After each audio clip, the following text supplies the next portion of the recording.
Comezamos, xa sei. E sinto, ademais, moito... Mire, paso. Queredes decir algo de... Vale. Non digo un motivo, digo que non... Vale. Comezamos o pleno. Adiante, señor secretario. Bos días a todos. Vamos a comenzar a sesión ordinaria, convocada para este día e hora. O punto primeiro da orden de día é a aprobación, se procede, da acta da sesión ordinaria 30 de novembro de 2018. A de decembre aínda non está rematada e a principio de semana entregárase aos asistentes. Observacións? Acta? Algún comentario? Entendo que non. Continúe, por favor. Punto número 2. Decreto de alcaldía, de acción de conta. O señor alcalde dá conta da redacción de decretos que dictou desde a data da anterior convocatoria ata a data da convocatoria presente. Teñen copia, quedan enterados, e se non a teñen poden solicitarla e obterla. Punto 3. Expediente de modificación da ordenanza fiscal reguladora da taxa polo servicio de aparcamento do parque na Aldea Grande. Ten a palabra a concelleira. Bos días. Pois atendendo á acollida que tuvo esta medida no parking, nos tramos de prestación gratuita, coa finalidade de atender ás expectativas que ten o comercio local, pois teremos esta proposta de modificación da ordenanza e ampliar a gratuidade aos sábados no mesmo horario ca de luns a venres, é dicir, de 10 a 1 e de 5 a 8. E no resto dos tramos horarios seguir mantendo eses prezos blandos, así podemos atender as demandas do comercio e imos poder dispoñer tamén dun sistema de aparcamento atractivo e que vai facer que un modelo de tráfico máis ordenado, estando as rotacións máis axeitadas porque non vai haber coches circulando para buscar un aparcamento. Algún comentario?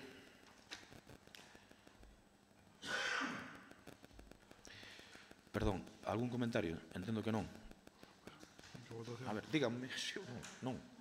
Vale, pois procedemos á votación. Votos a favor? Unanimidade. Unanimidade. Seguimos. Eu pregolles que me digan si non e xa está. Vale, agora. Gracias. Punto número 4. Expediente de modificación de créditos. Adiante.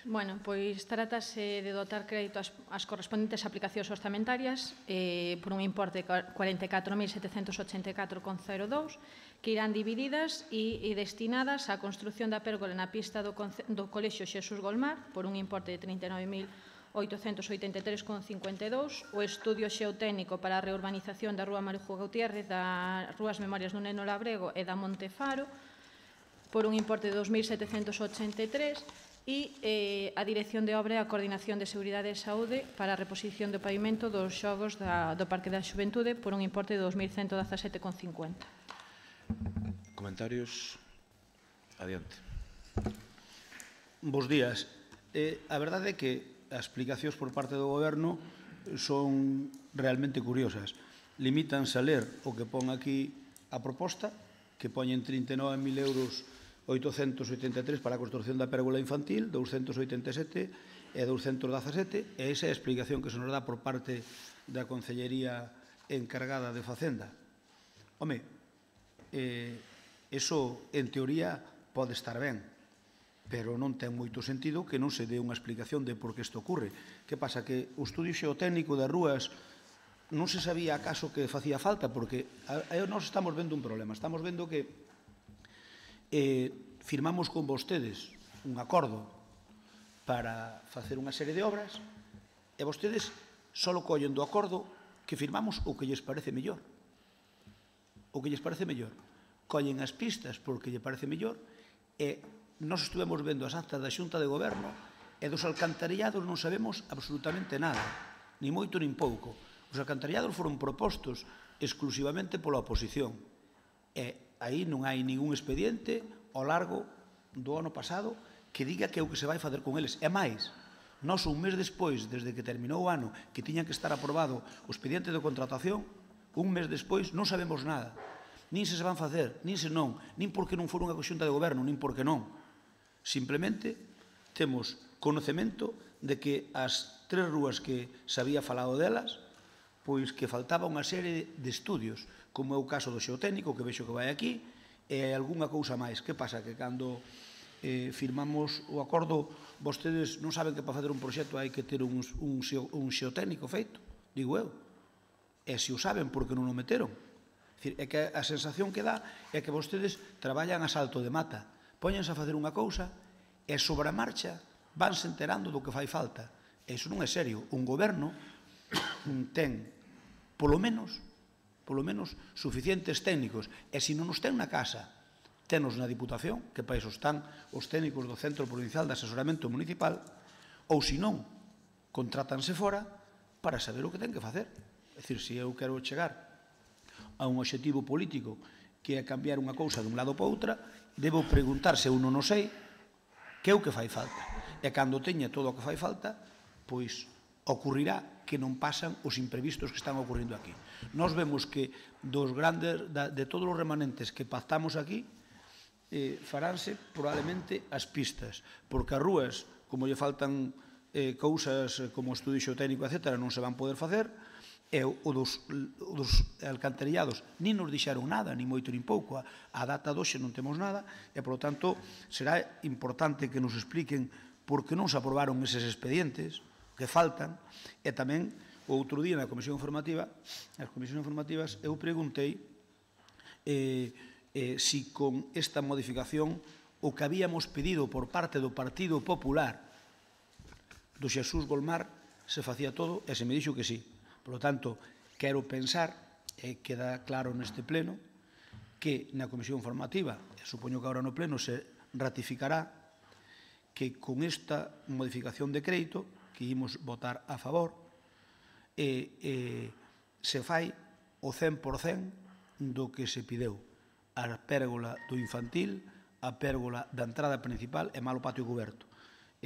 Sendo así, nós dámonos por satisfeitos porque se cumple esa proposta nosa e agardamos que nos digan que pasou cos alcantariados, se lle falta algún estudio xeotécnico ou se lle falta algún tipo de estudio ou se lle falta ou que lle falta o proxecto, porque non sabemos nada un mes despois. Moitas gracias. Eu dixen cando vostedes protestaron polo tema do Xesús Golmar, dixen que o técnico informaba que con eses cartos non chegaban e que na primeira sesión deste ano iría unha modificación de crédito para complementar o que faltaba. Estou cumprindo a palabra que din e, polo tanto, está encima da mesa. Independentemente de quen o pedise, é un proxecto pactado. Entendo que de todos e todas. E, polo tanto, estamos cumprindo a nosa palabra de que no primeiro pleno do ano se eleva esta modificación de crédito para completar o 100% do acordado no Xesús Golmar. Alguna intervención máis? Eu. Sí, adiante. Nada, no tema do que acaba de falar do tema das rúas. A ver, eu se algo presumo para ben ou para mal é ir de cara e de que os acordos cacados cumplo e informo ambas partes e, sobre todo, non tiro a pedra e escondo a man. E, como digo isto, tamén nun coñecemento absoluto que vostedes tiñan do mesmo, non? Si miran o expediente, e así, ademais, o fixamos públicamente, de dar estos datos do tema desas tres rúas que levamos nos remanentes, si miran as datas da aprobación do pleno e despois o que é a súa aprobación, a súa publicación, a aprobación inicial definitiva, pois nos situamos no mes de novembro, encargamos, facemos o expediente en tempo récord, se fan os proxectos en tempo récord, que sería imposible de facer sin ese acordo plenario, e despois quedan dúas cousas pendientes que non foron, como o tema do estudio xeotécnico, que é, o que menos importancia ten, no sentido que é un estudo que se fai con certa rapidez e sin moita complicación, porque, desde logo aquí o que se nos informou dos técnicos que entenderán que nos daba exactamente igual meter isto que non que era aquela partida, e había o entendemento de sobra para facelo, entendo e as condicións, que non facía falta nese proxecto que chegaba co que era precisamente o informe dos técnicos oportunos que elaboran o proxecto. Ao final entenden que non é así e ben, agora, desde logo vai estar completar antes seguramente o estudo xeotécnico cos permisos de patrimonio, dos que eu tamén quero decir que lle pedimos á Consellería que nos puderan axilizar dentro do que eles teñan aí para facer. A resposta foi moi positiva e eu tamén yo quero agradecer públicamente porque é así e agardemos que se concrete, pero a resposta nos consta que sí que están co tema e, por lo tanto, entendemos, e ese é o plan que temos para seguir neste tema, que como dixo o interventor, na primeira semana, quincena de marzo está a liquidación feita e teñamos os permisos, o estudo e que podamos traer a pleno estas rúas, non? Por tanto, eu creo que en ningún momento se varía o acordado, en ningún momento, todo o contrario, se respeta 100% o acordado e, insisto, o expediente é un expediente de 10 onde non se perdeu un só día e se non o teñen a súa disposición hoxe mesmo para consultar o que queiran, pero desde logo os trámites administrativos así o demostran. Sí. Ben, das intervencións que escoito do Goberno, eu entendín, se mal non entendín, que alguén lles dixo a vostedes que non facía falta o xeotécnico e depois outro alguén lle dixo que facía falta o xeotécnico. Home, a ver, cando menos entenda que me sorprenda, porque, a ver, se alguén me di que non fai falta o xeotécnico e depois alguén me di que fai falta o xeotécnico, ese alguén que di que fai falta o xeotécnico co que di que non, quen manda máis? Para que me entendamos, non me entenda mal. É dicir, Pois a última instancia.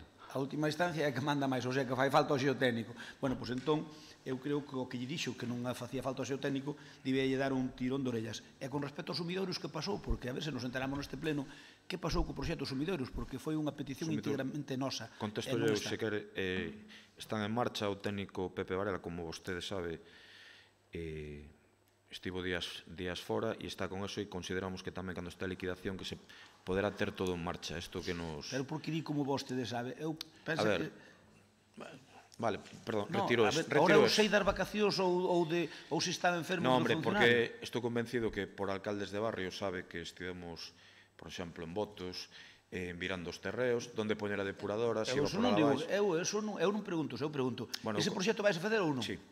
Sí, ten que estar a liquidación en... Pero se non foi aprobado antes do 31 de decembro, non se pode adxudicar. Seguramente teremos que volver a traerlo, pero a intención é volver a facelo, vale? A ver que nos din técnicamente. O que ten que estar é... A ver, o proxecto non deu tempo a facelo técnicamente, polas circunstancias que lle estou contando. Entón, cando está a liquidación feita, que é o compromiso de intervención, non? A primeira semana de marzo é cando se poden empezar, se incorporan eses cartos, empezarán a facerse todas as obras, tanto as pistas como os saneamentos. Bueno, o paquete inteiro que queda por realizar. Pero non ten moita lógica, é dicir, vamos a ver, pregunto eu, se o técnico da casa non podía facelos, por que non se fixo como Cascalles? Por que non se encargaron fora? Que sería o normal, vamos, sería o correcto, é dicir, os técnicos da casa non dan feito, obviamente. Eu creo que o importante é que os acordos plenarios vanse, bueno, os acordos que tiveron entre a mesa de negociación vanse cumplir, uns antes, outros despois, vanse cumplir, eu creo que é importante isto, vale? E o que sí que é fundamental é para poder incorporar os cartos, se estou dicindo algo técnicamente incorrecto, corríxame, por favor, a primeira semana de marzo poderánse incorporar esos cartos e empezar a execución das distintas obras. É así, non, Fidel?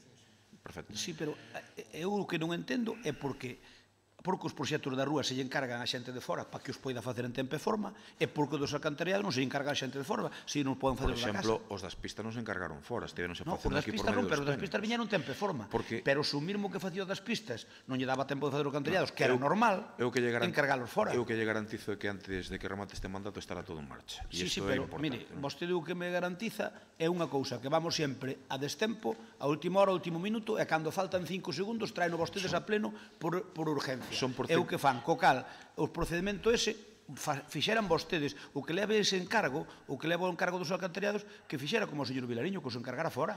Porque, ademais, non nos negamos a aprobar calquer tipo de económico para que unha empresa de fora faga os alcantariados ou calquer outro proxecto. Estivemos cos técnicos en Botos, estivemos en Cadrón, que, como vostede moi ben sabe, nos lugares que faltan é todo pena, esa pena de rocha, ten especial complicación técnica e o técnico moi complicado. Vostedes o saben, non o fixeron por eso no seu momento, porque era moi complicado tamén. Non lle boto en cara, quero decir que é un proxecto especialmente complicado en esas zonas. Tamén estamos mirando, que está fora do paquete acordado, pero sí está aprobado en pleno, en unha zona da Xesta. Míralo, tamén estamos con ese proxecto. Eu creo que debemos estar todos en forma para poder darlle para adiante, de acordo? Pero a vontade, como estamos demostrando co tema de Xesús Golmar, pistas, etc., é cumplir os acordos pactados, de acordo? Que hai proxectos que por cuestións técnicas costa máis sacalos, é certo, pero o compromiso é ese, de acordo, señor Crespo? Sí, pero entendo a súa labora de oposición, decir, nos pactamos, queremos tal, pero vostede mesmo sabe perfectamente... Vamos a ver, pero non sei se nos dá unha explicación, eu, por exemplo... Señor Crespo, remato. Vostede sabe, despois de 26 anos de alcalde, perfectamente as dificultades técnicas de realizar determinado tipo de proxectos. E tamén entendo que na oposición se exixa, lóxicamente, o cumprimento dos acordos. Faltaría máis, vale? No, pero non me entenda mal. Eu entendo que pode haber certos problemas. O que non entendo é que se nós pactamos, por exemplo, o das rúas non pudo ir, e a min chamouseme para dicir que non podía ir por a que había ese problema. Pero dos alcantariados, se non pregunto, hoxe aquí non sei nada. Porque está en marcha, quero dicir, non é que non... Alguén, o señor Medela, que será un cargado deso, non pode dicir que o dos alcantariados non vai porque hai ese problema. É dicir, non sei, ou sea, pódese falar do das rúas e non se pode falar dos alcantariados. Seguramente ten razón nas formas, estou yo dicindo en este momento. Bueno, pero recoñezolle que...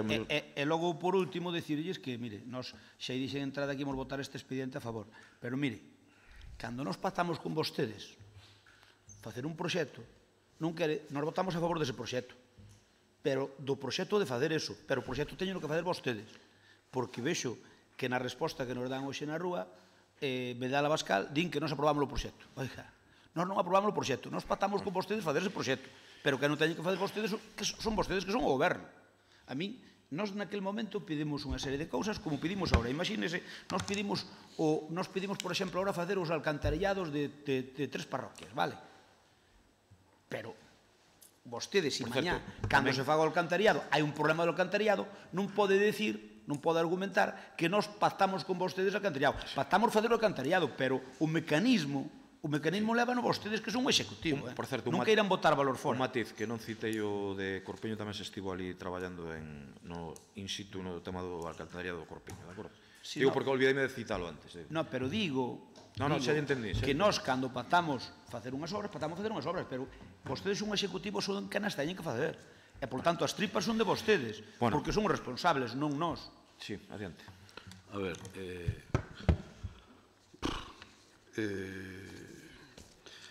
o seguinte, nós pactamos con vostedes as condicións das actuacións. En concreto, pactamos nuns casos actuacións globais e noutras parciais. O que é o día a día, obviamente, e o que é a xestión é responsabilidade exclusivamente nosa. Eso é certo. Agora, o que son as condicións de execución é tanto de vostedes como a nosa. Digo, do conxunto da xente que acordamos as condicións. Claro, entón, eu insisto que son moi respetuoso e de vostedes tamén nunca tiven palabras ao contrario de respetar os acordos acadados e desde logo tamén o teño dito e non me dou en prendas nese sentido en recoñecer o papel que teñen en certos momentos para sacar temas. Creo que tamén, en que se chegue o momento electoral, hai que ser coherentes en todo o período. Nós, nas rúas que vostede está falando, acordamos as condicións e estamos cumplindo 100% o que acordamos das condicións de execución desa rúa. E vostedes eran perfectos coñecedores porque así as pactamos e máis, na memoria. No pleno iba unha memoria onde relataba esas actuacións. Quero dicir, entón, eu de verdade, eu pido que non nos volvamos tolos. Eu entendo, a min de verdade que non teño ninguna queixa, eu sou político, entendo e eu participo del. Agora, eu creo que temos que ter un grado de responsabilidade, sobre todo con certos alas mesmos que a min, de verdade, que me deixan abrallados, non? Entón, a min, que vostede veña aquí, dicir, señor Vilariño, vostede é un impresentable porque acordou con nos isto e non fixo nada, pois eu lle daría a razón ou agacho a cabeza. Non sei se lle daría a razón, pero eso, me sacaría as cores. Pero eu, de verdade, o digo, eu teño a conciencia moi tranquila porque cumplín e de verdade que penso que só hai esa base para seguir facendo acordos con vostedes. Pero, mire, nunha perspectiva de goberno, e eu digo, haxa maiorías absolutas ou non. Non sempre entendimos que chegar a acordos non debe basearse en maiorías absolutas ou maiorías simples. Por lo tanto, eu creo que ese é o que queren, ademais, os veciños. Eu tamén lle digo unha cuestión, estou moi farto dese tipo de política de ti máis, e xa o teño dito aquí, a veces parece que hai unha competición por medir a certo membro, non? A ver a quen lle mide máis. E eu non estou nesa competición, de verdade, eu digo, nin quero participar dela. Por lo tanto, eu lle digo unha cuestión, aquí ninguén somos santos, ni moitísimo menos, nin o pretendo, pero eu creo que as cousas que acordamos hai que cumplilas, e eu, insisto, como lle dicía ao principio, non teño absolutamente ninguna queixa de vostedes a hora de acordar, pero digo que manteñamos esa coherencia para o futuro, non? Eu digo polo interés xeral, porque é moi doado facer ruido, outra cousa é facer cousas. Eu creo que xa está. Xusto nós o que nos gusta é precisamente manter a coherencia. E manter a coherencia, señor Vilariño, non é que nós pactemos aquí facer unha obra e logo que vaya o alcalde a decir que ni nos menciona, nós pedimos unha cousa, o goberno pilla outra, firmámola e logo resulta que nós non pintamos nada nesa película. Iso é o que é coherencia. A coherencia é o que é de Dios é de Dios e o que é do César é do César. E vostedes non practican eso. Por lo tanto, non me faga falar, por favor. Gracias. Aquí sempre acaba sendo culpa todo do alcalde. Está ben. Non, está ben, está ben. Non, a culpa, xa me estou dando conta que a culpa de todo é do alcalde sempre. Procedemos, da igual, se o levo no lombo do cargo, non se preocupe.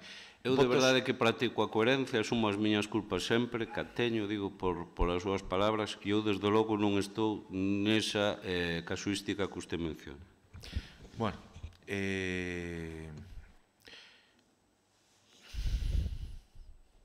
votos a favor.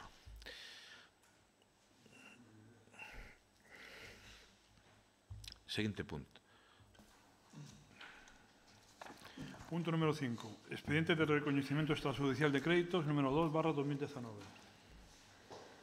Bueno, pois en aplicación da base 15 traemos as facturas reparadas que non se seguiu o proceso de contratación, decirvos que hai crédito, que o traballo foi encargado, que se fixo o traballo e o suministroso material según os casos, que están conformadas tanto por un técnico como por un político.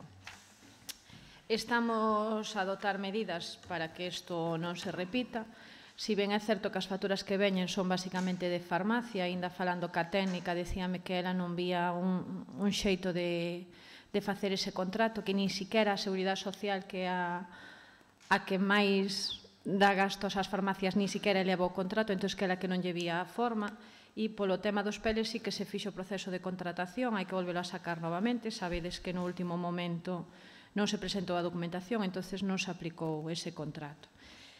Para que vos fagades unha idea de que sí que estamos facendo os deberes, esta listaxe son os contratos que temos que vencen no 2019.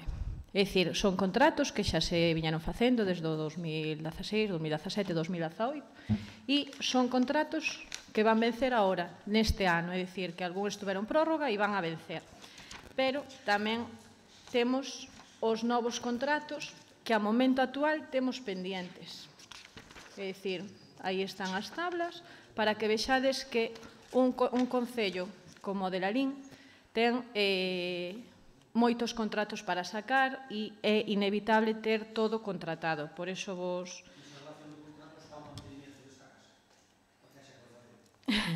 Ese é outro tema. E si...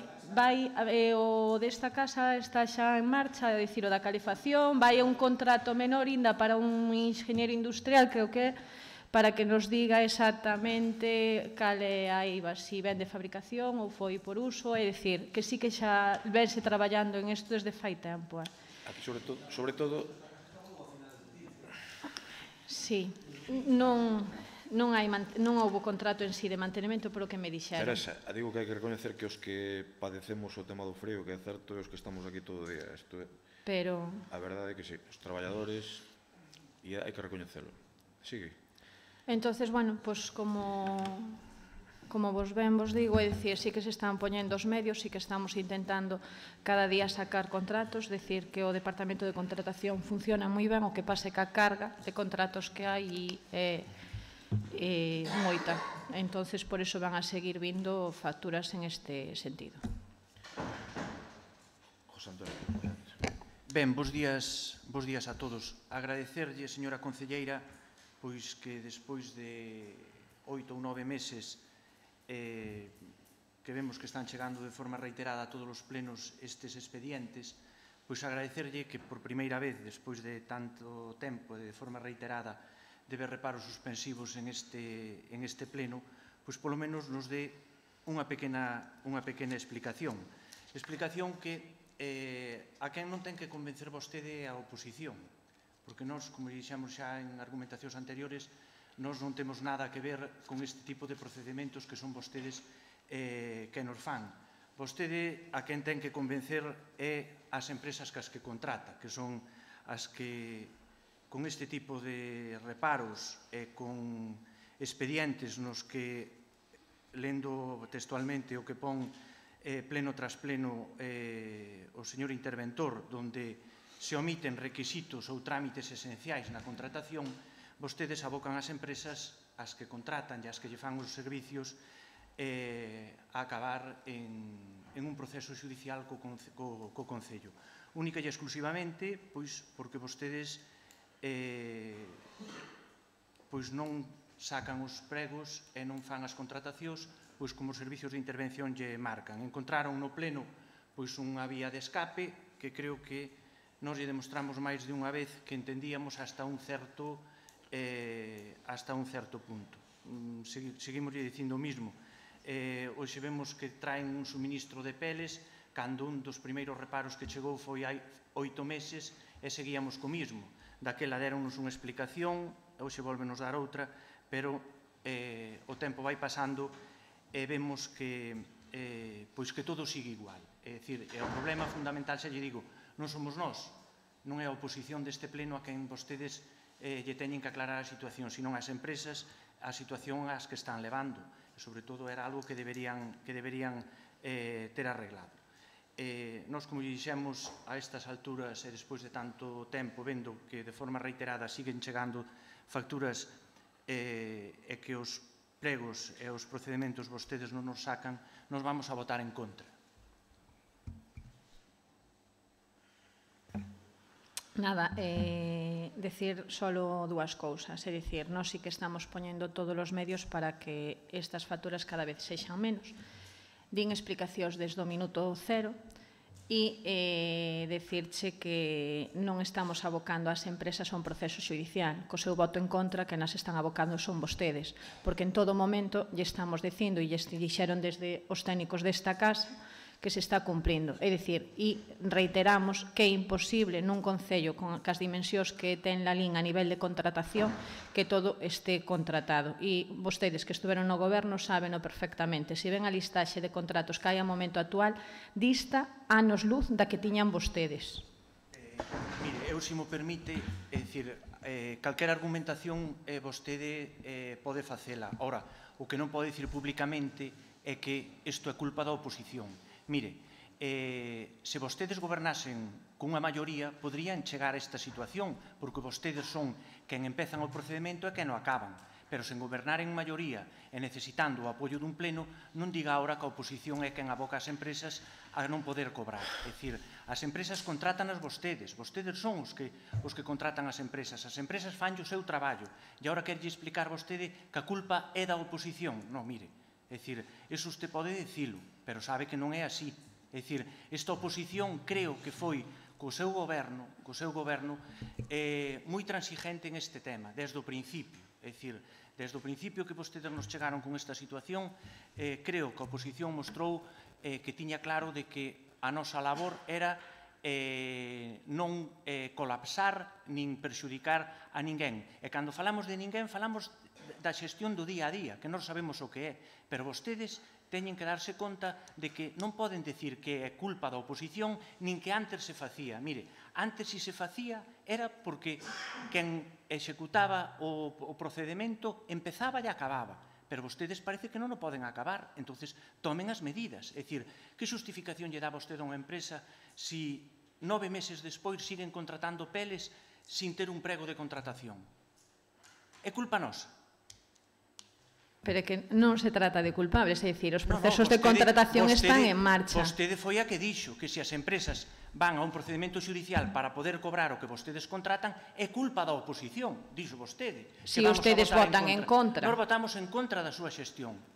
Non están votando en contra da xestión, que ustedes saben que para o funcionamento normal, neste caso da piscina, son necesarios os peles. Entonces, non teñen ningunha responsabilidade absténdose ou votando a favor dunha factura que un gasto é necesario para un funcionamento dun servicio. Bueno, eu creo que as posturas están bastante claras. Votos a favor, Grupo de Goberno, votos en contra, 10. Votos a favor, Grupo de Goberno, votos en contra, 10. No, perdón, que falta Pincho, sí. Sí, non fai falta que falta. Pincho.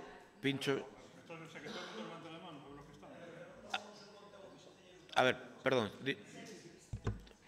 Señor secretario. A ver, por favor. Me deixan dirixir, se son tan amables. Votos a favor, Grupo de Goberno. Votos en contra, 9. E unha abstención que é Pincho. Veña. Abstención técnica que non está. Mais é así, claro. Perdón, eu pincho a abstención, sinto. Non é porque eu queira, quero dicir, señor secretario, a abstención, non, está no pleno, sí, vale. É como cando nós non queremos votar algunha moción. Que sí que vai regresar, hombre.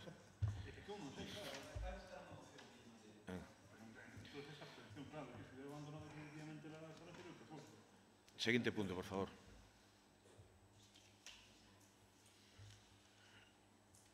Punto número 6. Comparecencia no pleno da comprobación a petición propia do concelleiro de Urbanismo, don Nicolás González Casares, para dar conta do estado de execución da Estrategia de Desenvolvemento Urbano Sostible integrado de la LIN Suma 21. Ben, bos días. Bueno, comparezo a petición propia máis que nada porque xa levamos casi 2 anos desde a concesión, levamos 2 anos da concesión da Estrategia da LIN Suma 21, estamos a 6 meses, a 5 meses dunhas eleccións e creo que é preciso dar conta ao pleno de algo que é significativo para este Concello e que representa un dos maiores investimentos da súa historia, sobre todo a maior subvención pública recibida e a única recibida con fondos europeos, co que eso significa na dificultade na execución.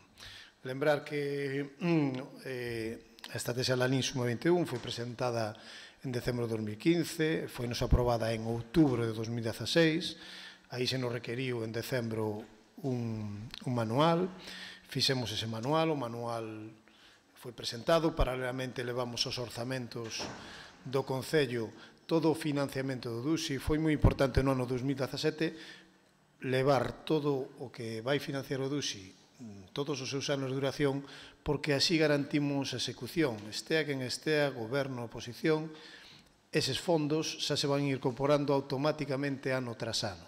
Por eso foi unha das, maniobras orzamentarias na que eu creo que tamén a oposición neste caso estaba de acordo en xa incorporar todo ese orzamento de tal xeito que se execute ou non se execute se vaya tirando a medida que se vai facendo. Tuvemos que facer un manual que nos requiriu o Ministerio, ese manual non se aprobou hasta xullo de 2017. Por lo tanto, facer gasto antes de ter aprobado ese manual, que estaba feito ao cabo dun mes, pero facer gasto antes de ter aprobado, pois, era en certa medida unha irresponsabilidade, sobre todo nun Concello que non tiña experiencia na execución de fondos FEDER. Outros concellos arriscaron un poquinho máis, pero, bueno, a interventora que había nese tempo, e eu entendina perfectamente, que non quería facer o gasto hasta que estuvera aprobase o manual. O manual aprobase no verán do 17, sabedes tamén que se solicitou un crédito, é dicir, un préstamo bancario, unha póliza, por así decirlo, para, a medida que se vai facer un gasto, dispoñer desa cantidade, por aproximadamente 1 millón de euros, 996.000 euros. Eso foi asinado en setembro de 2017, e a partir de aí, pois, contrátase persoal e ponse en marcha asistencia técnica. A licitación da asistencia técnica en aberto, como sabedes, tamén recaeu na empresa IDON. É dicir, eses son, por así decirlo, os preliminares que entre retrasos do Ministerio e todas as cuestións, pois, digamos que ata o ano 2018 non podemos empezar pois co que se denomina pois a execución material do DUSI, que é realmente laboriosa e complicada. Para eso se necesita unha asistencia técnica, porque son multitude de procedimentos e contratos. Ben, neste ano 2018 leváronse a cabo, pois, sobre todo os traballos iniciais e redaccións dos proxectos principais, os traballos previos. Antes falábase, por exemplo, de facer xeotécnicos. Bueno, pois hai que facer topográficos, hai que facer diagnósticos, hai que facer estudios previos para poder sacar as redaccións de proxectos ou sacar os diferentes contratos, ben sexan de obras e de servizos. Púsose en marcha unha página web e, ademais, pois, unha identidade corporativa, é dicir, botouse a andar tamén o que se chama a información máis a publicidade, algo que é requerido polo Ministerio dun xeito tremendamente riguroso. A asistencia técnica que temos contratada recomendou a mitad de ano aproximadamente, en base a cuestións que propuso o Ministerio de simplificar as estrategias, de fusionar unha serie de liñas, é dicir, tiñamos 15 liñas, a día de hoxe temos exactamente 8 liñas, vale? Entonces, bueno, pois isto simplificouse de tal xeito en prácticamente en todos os concellos, por así decirlo, por poñer un exemplo, non? Pois a rehabilitación de Don Ramiro e la Linda Riba eran liñas diferenciadas, a día de hoxe son a mesma liña.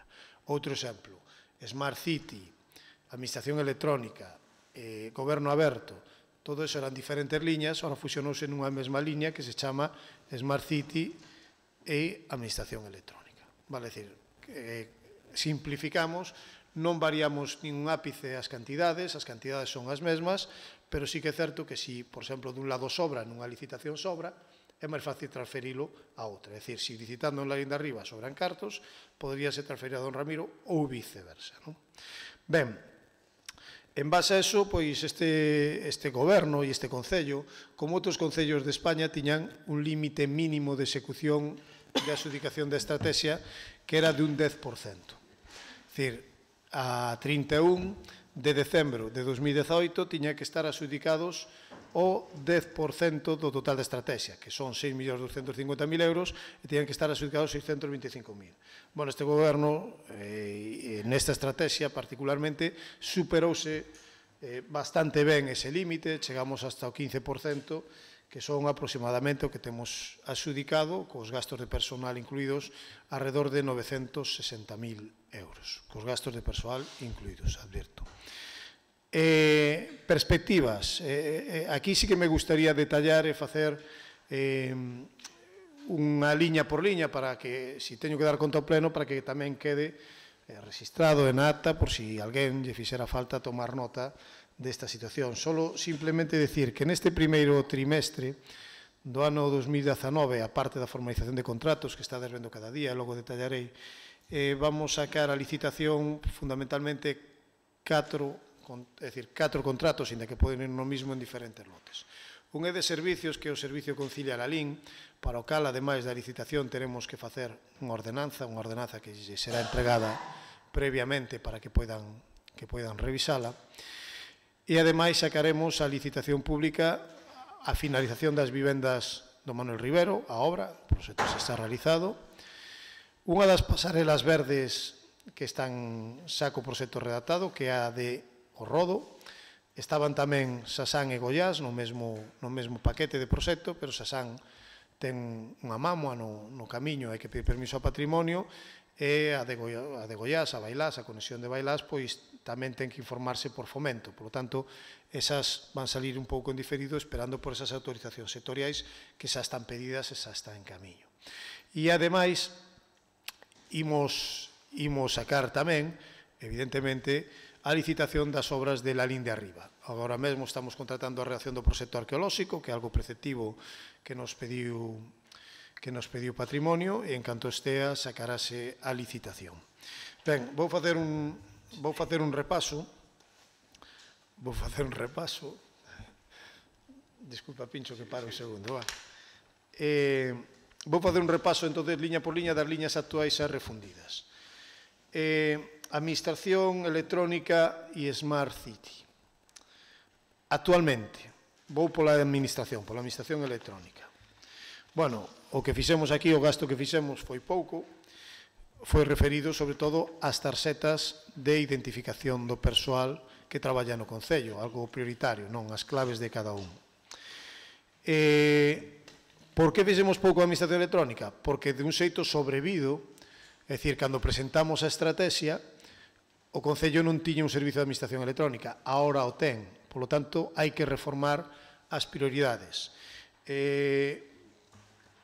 Estamos sacando a licitación, en breve tamén sairá un contrato de tesorería para facer o pago electrónico, algo que lle falta a este Concello, para que todas as tributacións e todos os pagos poidan ser electrónicos, vense esa o ICIO, vense esa a tasa, os pagos do Arena, é dicir, todos eses pagos poderán facerse de xeito electrónico, e tamén un contrato de difusión sacaremos neste mes, é dicir, difundir ante os cidadáns como funciona a administración electrónica para que teñan coñecementos e poidan utilizala.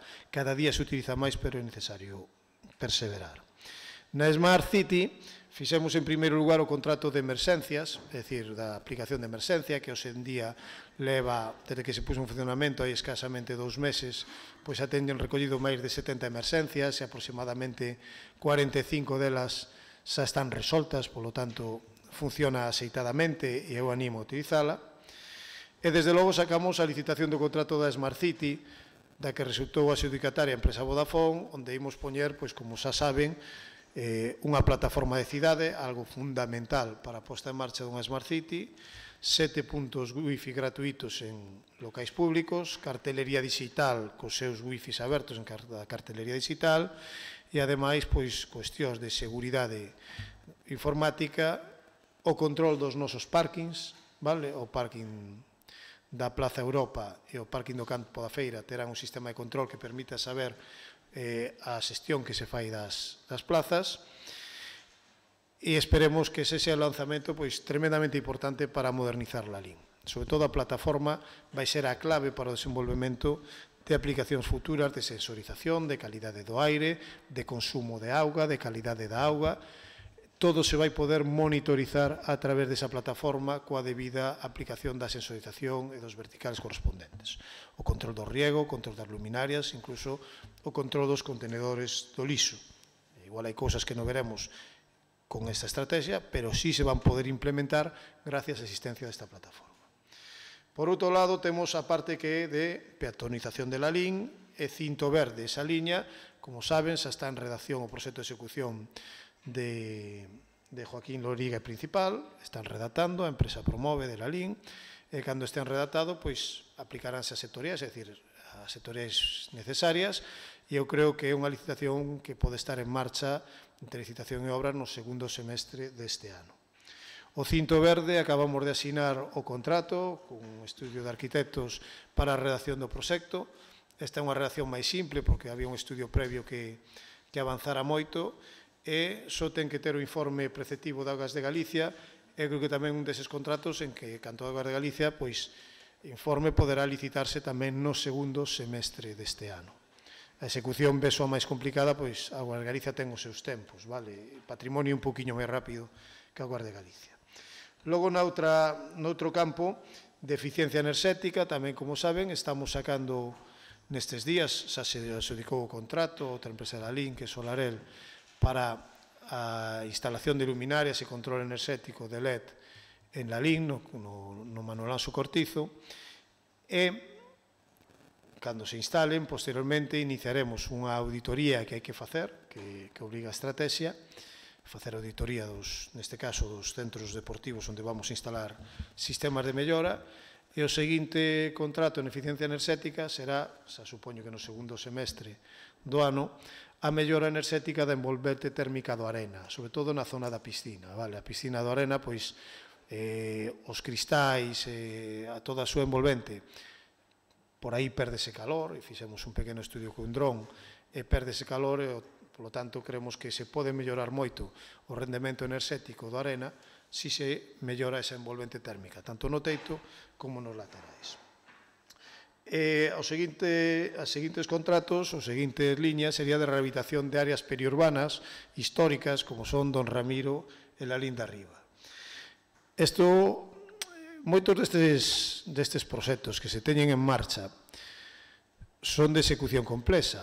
Vostedes entenderán que meterse en Don Ramiro e la Linda Riva, nas zonas históricas máis sinaladas que temos ao redor do casco, ten as súas complexidades. Pero iso era o que se trataba tamén con esta estrategia. É dicir, non facer o que facemos sempre, renovar simplemente unha rúa, mellorar un pouco un parque. Aquí o que se busca ver unha transformación urbana sostible e, sobre todo, que servira para o futuro de Lalín. Eu creo que estas dúas actuacións son paradigmáticas.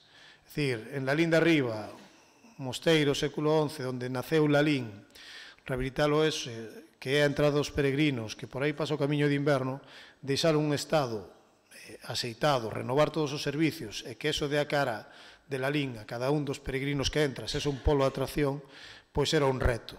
O mesmo que un reto, pois, que na igrexa de Don Ramiro, a igrexa románica, a escasos 300 metros en liña recta do concello de Lalín, que o entorno non estuvera nas condicións aceitadas. Entonces, tamén, seguindo con esa rehabilitación que está facendo a Consellería, nos imos rehabilitar todo o entorno de Don Ramiro, e aí temos algunhas dificultades coas propiedades do Castro, que era algo que tamén queríamos facer. En todo caso, la Linda Riva xa ten o proxecto, xa ten a primeira autorización de patrimonio, falta a segunda, e será licitado tamén neste ano, e eu creo que licitado, executado e rematado la Linda Riva neste ano, sen dúbidas, salvo que apareza nos estudios arqueolóxicos pois cousas sinaladas. En canto a Don Ramiro, é un proxecto que xa o dábamos para o máis longo da estrategia, e probablemente, pois, aínda que este ano estará redactado o proxecto, a súa execución estará a cabalo entre os anos 2020 e 2021. En canto ás pasarelas verdes urbanas, tamén era outra desas cuestións que para nós era moi singular. E é certo, vostedes aprobaron o SUE 1, é dicir, o SUE 1 non, o SUE 3, aprobaron ese desenvolvemento urbanístico, moi difícil de executar cos tempos que corren, pero estaba claro que na avenida Sosecuiña tiñamos unha eiva urbanística brutal, non? É dicir, pois que o Lalín Arena, que o Paseo do Pontiñas, que unha parte de Lalín, do outro lado, estuvera sin urbanizar, que de Don Ramiro non se podera chegar por unha beira rúa pois ao propio Lalín Arena ou a este concello, era algo grave na nosa trama urbana que queríamos solucionar. Por lo tanto, é un proxecto complexo, é un proxecto que xa se está redactando, que esperemos que en aproximadamente 2 meses estea finalizada a súa redacción. Hai que conseguir terreos, hai que expropiar algúns dos terreos ou compralos de acordo cos seus propietarios, e posteriormente facer a sectorial, que é Augas de Galicia neste caso, e eu creo que é un proxecto que vai estar en execución as súas obras no 2020 e creo que se pode rematar no 2020.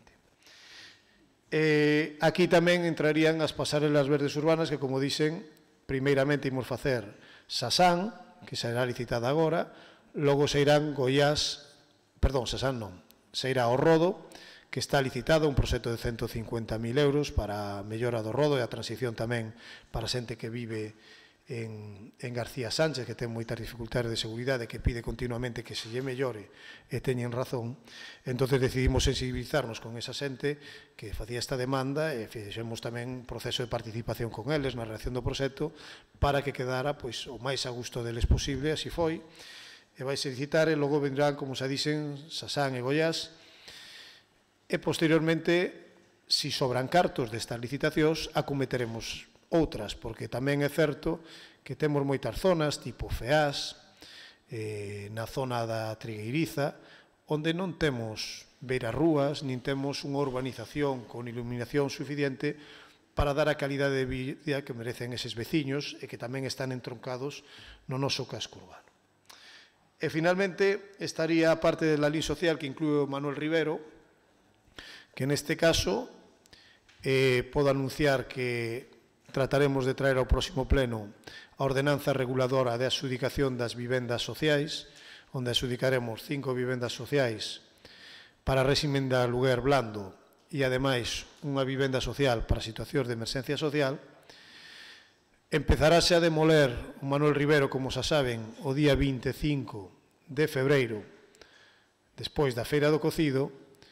Está adxudicado provisionalmente a redacción de todo o espacio do Manuel Rivero e eu creo que é un proxecto que ten ausencias sectoriais, é dicir, non necesitamos informes sectoriais, polo tanto, todas as licitacións estarán en marcha no ano 2019 e a execución estará a cabalo entre o 2020 e o que tarde en facerse o albergue. Aquí quero sinalar que vai ser preciso aumentar os fondos e a disponibilidade de fondos para a execución da zona do Manuel Rivero. Non só para a rúa temos, para as vivendas temos, pero para que o espacio, o sardinamento e o albergue, pois vai ser necesario máis cantidade de cartos. Estímase que é posible que necesitemos entre 800.000 ou 1 millón de euros máis. Entón, eu quero facer un chamamento a que, digamos, dicilo que quede claro neste pleno, que, bueno, pois a partir de maio, venses a través de outras administracións, que haberá que buscar cartos, venses a través dos superávis ou remanentes de libre disposición, pois haberá que poñerse as pilas para dotar tamén, porque eu creo que renovar e resenerar a zona do Manuel Rivero era unha necesidade brutal que tiña noso casco urbano e que tiñamos os larineses e larinesas, porque realmente a zona a día de hoxe pois desmerece bastante o resto do casco urbano. Temos un parking ao lado, estamos renovando rúas que están moi cerca, temos proxectos para facelo, entón creo que é unha determinación que non debía esperar máis tempo. Por outro lado, como xa dixen, aí vai incluído Concilia, para o cual fixemos un estudio en detalle de toda a conciliación, de todas as necesidades de conciliación do Concello de Lalín, con todas as AMPAs, todos os centros escolares, con asociacións, e todas fixeron as súas aportacións. Neste caso, pois, imos poñer un servicio de conciliación no casco urbano, fundamentalmente no Manuel Rivero, e tamén nos colexios rurais, porque entendíamos que é unha das necesidades e é unha das fortalezas que poden facer que eses colexios pervivan. É dicir, se non dotamos de servicios de conciliación aos colexios do rural, é posible que nos vayamos quedando sin alumnos, porque se os do casco urbano os teñen e eles non, eso vai diminuir a matrícula e vamos dedicarlle a isto nos vindeiros anos a conciliación familiar fora das garderías que xa dedicamos unha boa cantidade, vamos dedicarlle aproximadamente 300.000 euros nos vindeiros 2 anos. Solo de eses servizos de conciliación. Eu creo que é unha demanda da cidadanía Lalín tremendamente importante, que se verá combinada con outras accións, como a Escola de Verán e os diferentes campamentos que estamos levando a cabo, e con actividades extraescolares. Tamén anuncio que traeremos esa ordenanza a pleno e realmente os precios de referencia que utilizaremos serán os que están utilizando nos Xesús Golmar, para que haxa igualdade entre todos. E fundamentalmente, logo fusionamos unha liña que é o que se chama Promoción a Lalín, onde está a promoción do pequeno comercio, onde xa fixemos algunhas accións, como foi a campaña que se fixo en Adalia, a campaña publicitaria, con un vídeo que creo que tuvo bastante éxito e con novas accións que se van facer a cabo neste semestre, sobre todo no apoio aos comerciantes, e logo tamén no apoio a pequenos produtores, que estamos traballando man con eles, produtores artesanais de Lalín. Ben, en definitiva, a estrategia Lalín Suma 21 está absolutamente en marcha. Non hai liña de actuación que non teña unha acción realizada. Temos proxectos, temos os cartos, ora hai que executar. Por lo tanto, aquí están os deberes feitos por este goberno e por quen lle fala, de que está todo en marcha. Quero lembrar que temos para executar hasta o 31 de decembro do ano 2022. E eu asegurolles que salvo o reinvestimento das baixas, que logo se poden recoller e recuperar e dirixir a outros investimentos, desde logo este Concello vai cumplir se sigue na mesma senda. Unha senda que está por riba das execucións da media de España e das execucións da riba da media de Galicia. E podo asegurar que ese compromiso do 10% cumprímolo en Galicia poucas cidades. Por riba do 15, moitas menos, porque o 15 era o objetivo inicial, nos cumprímolo, logo rebaixaron o 10 e nós evidentemente cumprímolo. Pero poucas cidades e poucas vilas poden dicir que o cumpliron. Lalín é unha delas, pero sobre todo que xa temos todos os alicerces, todas as bases para a execución de todas as liñas. E iso, estamos en xaneiro do ano 2019, a eleccións en maio de 2019, quen veña despois, sesa quen sesa, espero poder seguir executando estes fondos, porque sintos tamén como algo propio casi da miña vida, soño con eles e soño con estas execucións e soño con estas cousas, e os meus compañeiros poden dar fe destes desvelos. A mí non me metas en esa casuística. Poden dar fe destes desvelos. Se soñaba. Polo tanto, ti cala, firma, Paco. Polo tanto, creo que quen veña despois, xa digo, espero ser eu, ten moito traballo andado e todo licitado, é dicir, é todo dotado, porque aquí non falamos de aire, e isto creo que quede bien claro a ciudadanía, non falamos de aire, os cartos están os proxectos. E sen máis, as súas preguntas. Pois, se teñen preguntas, adiante. Ben, a verdade é que, escoitando a vostede, dá a sensación de que non estamos falando do mesmo libro. En primeiro lugar, ximos ao primigenio, a parte primixenia deste proxecto, dicir que vostede persoalmente se encargou de poñernos podres ao Partido Popular cando estábamos no goberno porque habíamos contratado con Pricewaterhouse o facer este proxecto. Motivo polo que vostede a día de hoxe ainda non pideu disculpas para dicir que estaba equivocado. Porque nós contratamos aquilo, a mí nunca máis pideu. Señor Crespo, están as actas deste pleno, busque. Non sei. Sería moi subliminalmente. No, si está nas actas deste pleno non está subliminal. Pero, perdonen, pero vostede pideu disculpas por haber criticado esa contratación? Sí, dixen que me equivocara. No, pero non se preocupe que acepto ya esa hora, vale? Por lo tanto, acepto ya disculpa. Pero revise as actas de pleno que creo que hai 2 anos polo menos. A min váleme con que se disculpe agora, non se preocupe. A mí váleme con que se disculpe agora. E digo que non fixeron nada vostedes. Vale, sí, non contratamos a empresa porque, mire, se non estuvera a contratar o Pricewaterhouse non teríamos este programa. Non teríamos ese programa. Vostede sabe, mire, pode dicir o que queira, pero sabe que é mentira. Entón, vostede pode afirmar o que non é por nada, pero pregunte e eu respondo. Bueno, si sabe o que é mentira. Por lo tanto, aclarado que gracias ao que nos fixemos e que vostede nos criticou a morte e nos puxo podres, pois hoxe a este proxecto. Segundo, home, da súa comparecencia eu os traigo algo claro de que ponnos todo o color de rosa cando eu creo que este programa estou convencido de que o que veña despois das eleccións de maio non o vai dar executado nin de broma. Este programa, pola desidia de vostedes durante este ano e medio, casi 2, asegurolle que vai ser imposible de executar.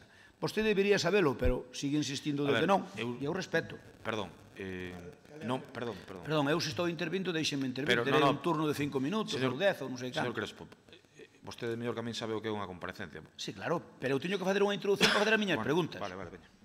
Se non, as preguntas, se non se teñen... Fagolle a primeira pregunta. Unha pequena introducción. Primeiro, vostede recoñece que haberlle contratado a Pricewaterhouse foi unha boa xestión do goberno anterior, o proxecto, a redacción do proxecto. Eu digo que foi unha execución solvente. Tamén lle digo que eu cheguei a esta casa en suño do ano 2015, fun preguntar por ese contrato. Por certo, eu non critiquei a morte, Decir, a morte é unha palabra moi dura, non? Casi nos acusou de malversación de fondos públicos. Non, non dixo Sí, iso. para darlle un amigo, además, recórdome, para darlle uns amigos. Amigos nunca dixen. Sí. Bueno, continuemos para reportarle. Tamén cheguei aquí, preguntei que había feito, e díxome unha traballadora, dixo, non, hai aí o contrato. É dicir, non había nada feito da estrategia. Logo falei con eses asesores e pusemos máis a obra todo o verán de 2015. Por certo, traballando en vacío, porque foron moitas horas e non sabías se iba a haber resultado ou non. Ninguén xo garantizaba, Dicir, había posibilidades, pero ninguén garantizou. De feito, demorouse a adjudicación moitísimos meses. Vostede pense que a concesión da subvención estaba prevista para o primeiro trimestre do ano 2016. Isto foi presentado en decembro de 2015 e non se resolveu hasta outubro. 9 meses. E había moitísimas dudas de quen iban a ser os beneficiarios en primeira ronda. Tuvemos sorte e fomos en primeira ronda. Tamén lle digo, o proxecto elaborado non debeu ser nada malo para que entrara primeiro Lalín antes que Ourense, que Sanín entrou, que Ferrol, que Coruña, que Ames, é dicir, que moitas outras vilas. Non debía ser malo o proxecto. Deduzco que se non fora Price calquera outra empresa, contratarían vostedes e houberan dado igual do que usted acaba de decir. Non lle estou entendendo a pregunta. A ver, se nós non deixáramos contratada a empresa, vostede afirma que daríalles tempo a vostedes novo goberno de contratar unha empresa para facer ese proxecto? Mire, o proxecto fixémolo desde cero. Eu non podo falar de suposicións, pero desde cero. Desde cero. Vale, desde cero. Eu pregúntolle, se non houbera empresa contratada, daría ese feito proxecto? Pois mire, non podo falar de suposicións en realidade. Vostede sabe que non. Non lle vou dicir nin que sí, nin que non, pero tamén lle digo que hai outras empresas que o fixeron e que o lograron, E hai concellos como Ponteareas que o fixo sin ningunha consultora, é dicir, hai moita casuística, señor Crespo. Tamén voulle deixar claro, sabendo desta convocatoria, evidentemente que este goberno chegar en xullo do ano 2015, como fixen dos primeiros días que cheguei, fun preguntar por esta convocatoria, porque sabía que había e sabía de que se trataba. E pusémonos mans a obra. E ainda lembro o mes de agosto, con traballo ímprobo. Mais, chegaron vostedes á execución deste momento, chegaron vostedes o 15%. O 15% a día 31 de decembro deste ano que acabou. Cumplindo prácticamente co mínimo para que non lle dixeran nada, porque senón xa seguro que nos iban a multar. Pero o que é certo é que adxudicaronnos faltando 3 días para rematar o ano. Máis de 600.000 euros, faltando 3 días para rematar o ano. E nos últimos, se non quedarían vostedes entre os 6 ou 7, se non fora polas adjudicacións dos 3 últimos días. Pero a execución a día 2 é do 15%. Vostede considerase satisfeito co 15% de execución cando o proxecto termina o 31 de decembro do 22? Pois mire, a adjudicación do 15% lográmola moi poucos. En Galicia, se digo, moi poucos. Esa adjudicación do 15%. Eu só lhe pregunto se considera vostede satisfeito. Evidentemente, cando vexo que a maioría das cidades de Galicia non chegou ao 15% e dificilmente chegou ao 10%, e aquí nos marcamos ese marco de rendemento, desde logo que sí, tendo en conta o cambio dunha lei, que foi no ano 18 cambiou a lei de contratos, tendo en conta que a persoa encargada de contratación que fai un excelente traballo con a LIN Suma 21 estuvo de baixa 4 ou 5 meses, creo que para estar satisfeitos. No mes de xullo ou agosto consurámonos en que tiñan que salir esa serie de contratos dos que vostede fala, e a pesares de todo, de baixas temerarias, de dificultades, de tal, fomos sacando todo para adiante, o cual eu creo que é para darlle as gracias a todos os compañeros e compañeiras e sobre todo a todos e a todas os traballadores e traballadoras que participaron nesto,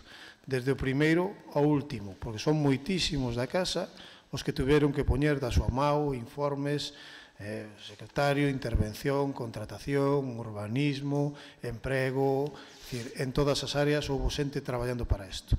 Quero dicir que isto aumenta moito o traballo da xente, estámoslo facendo prácticamente cos mesmos que había antes. A miña pregunta é se vostede o considera suficiente o 15%, non o Rosario que me respondeu. Home, vostede pode responder o que lle dé a gana. Eu tamén podo preguntar o que me dé a gana, pero... Pois dígolle que sí. Vostede considera razonable? Dígolle que sí. Pois nós asegurolle que non.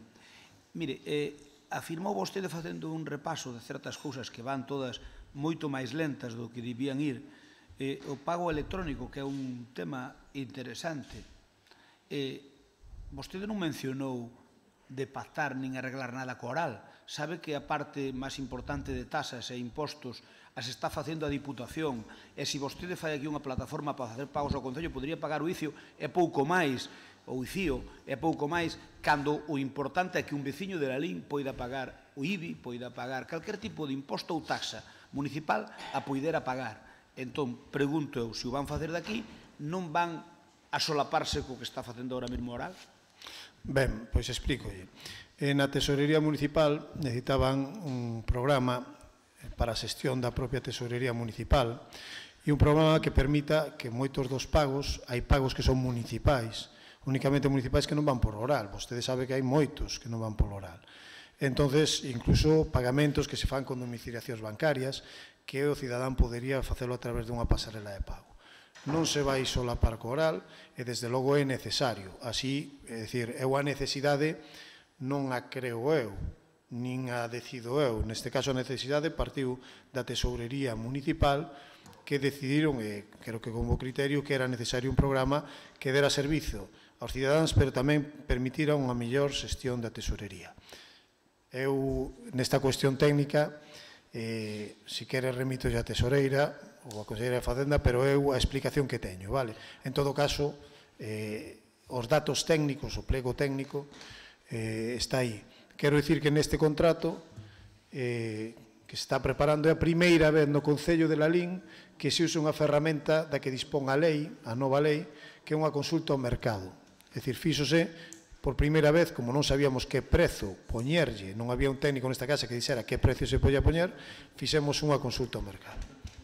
Pero non se vai solapar e creo que vai estar... Eu asegurolle que sí, que aí vai haber, vamos a ver, unha de dúas. Esta plataforma que vostedes pretenden facer, o mellor, se se lle quitara o cobro das tasas oral, podría ter unha xustificación e pagar as tasas todas directamente municipal e que o oral a comisión que leva por cada cobro de tal quedara para o Concello. Pero montalo como vostedes me montar creo que é un erro mayúsculo, porque realmente vai valer para gastar uns cartos importantes para funcionar a un 5% do rendimento que pode ter unha plataforma deste tipo. Por lo tanto, eu considero unha inversión desacertada, salvo que vostedes decidiran quitarlle oral a recaudación, porque entón xa se podía replantexar o tema. A ver, unha cousa é a xestión do oral, a xestión tributaria, e outra a xestión do cobro. É dicir, unha cousa é decidir que IBI e que recibos son para cada cidadán, vale? E outra cousa é que cada cidadán pague eses recibos. Estamos falando aquí de solo o pago e o programa de xestión da Tesorería Municipal, que ten que tamén xestionarse. Eu non sei se neste caso pode dar a Tere, que sabe máis destas cuestións técnicas que a min, evidentemente, pero se a Tesoreira me di que vai mellorar moitísimo a xestión municipal e que o cidadán determinados pagos vai poderlos facer porque vai ter unha pasarela de pago co banco que agora non dispón, eu teñolle que creer a Tesoreira porque é unha habilitada nacional e aparte porque é unha técnica que evidentemente coñece isto. Poñer calquera pago, por exemplo, o pago dunhas entradas para ir ao Salón Teatro de Lalín poderíase facer por aí. Ahora mesmo, nin oral permite eso, non ten ese sistema no oral, nin temos outro xeito de facelo, salvo subcontratar, por exemplo, unha pasarela de pago, que sei, a unha entidade bancaria. Pero o pago do lugar dunha pista deportiva? Tamén. Vamos a ver. A ver. Eso é como se vostede, mire, eso que di non ten razón. Bueno, porque eso é derrochar cartos. Mire, ese é como se vostede compra un autobús municipal para levar a xente desde aquí a Silleda. E resulta que as persoas que van ir son 4. leve vostede nun taxi e non compra un autobús ou compra un coche que teña 4 plazas. Quere dicir que esa plataforma é boa para pagar, para que un lalinense entre nela. Porque, mire, un dos problemas que teñen a administración en xeral é que o veciño se queixa moito... Eu creo que é unha comparecencia, non é unha contraargumentación a cada resposta. Estou dicindo para que vostede cambie, se quere, senón, pero eu farei para evitar outra comparecencia. Eu creo que é un erro que vostede dixo, un erro mayúsculo. Eu farei neste caso o que diga a señora Tesoreira. Non se preocupe, preguntareille noutros plenos. Non se preocupe, preguntareille noutros plenos. Se non quere que lle pregunte aquí, pregúntelle noutros plenos, non se preocupe. Contesteille, o que non vou contraargumentarlle, entende? Vostede sabe o que vai costar eso para... Estoulle poñendo un exemplo claro. Un autobús para levar 4 personas non se compra un autobús, compras un coche normal, punto. É o que lle estou dicindo. Entón, teñen que vostedes ter claro que queren facer cas tasas e cos impostos, e despois é cando montan isto. Se non, empezan vostedes a casa polo tellado. Recomendo que fale coa señora Tesoreira, que eu creo que está...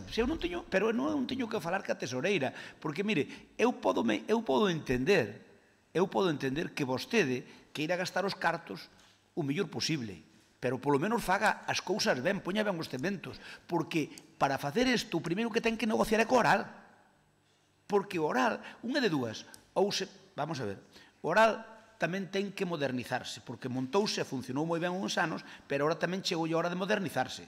Dese conta que eu estuve na fundación do Oral, entende?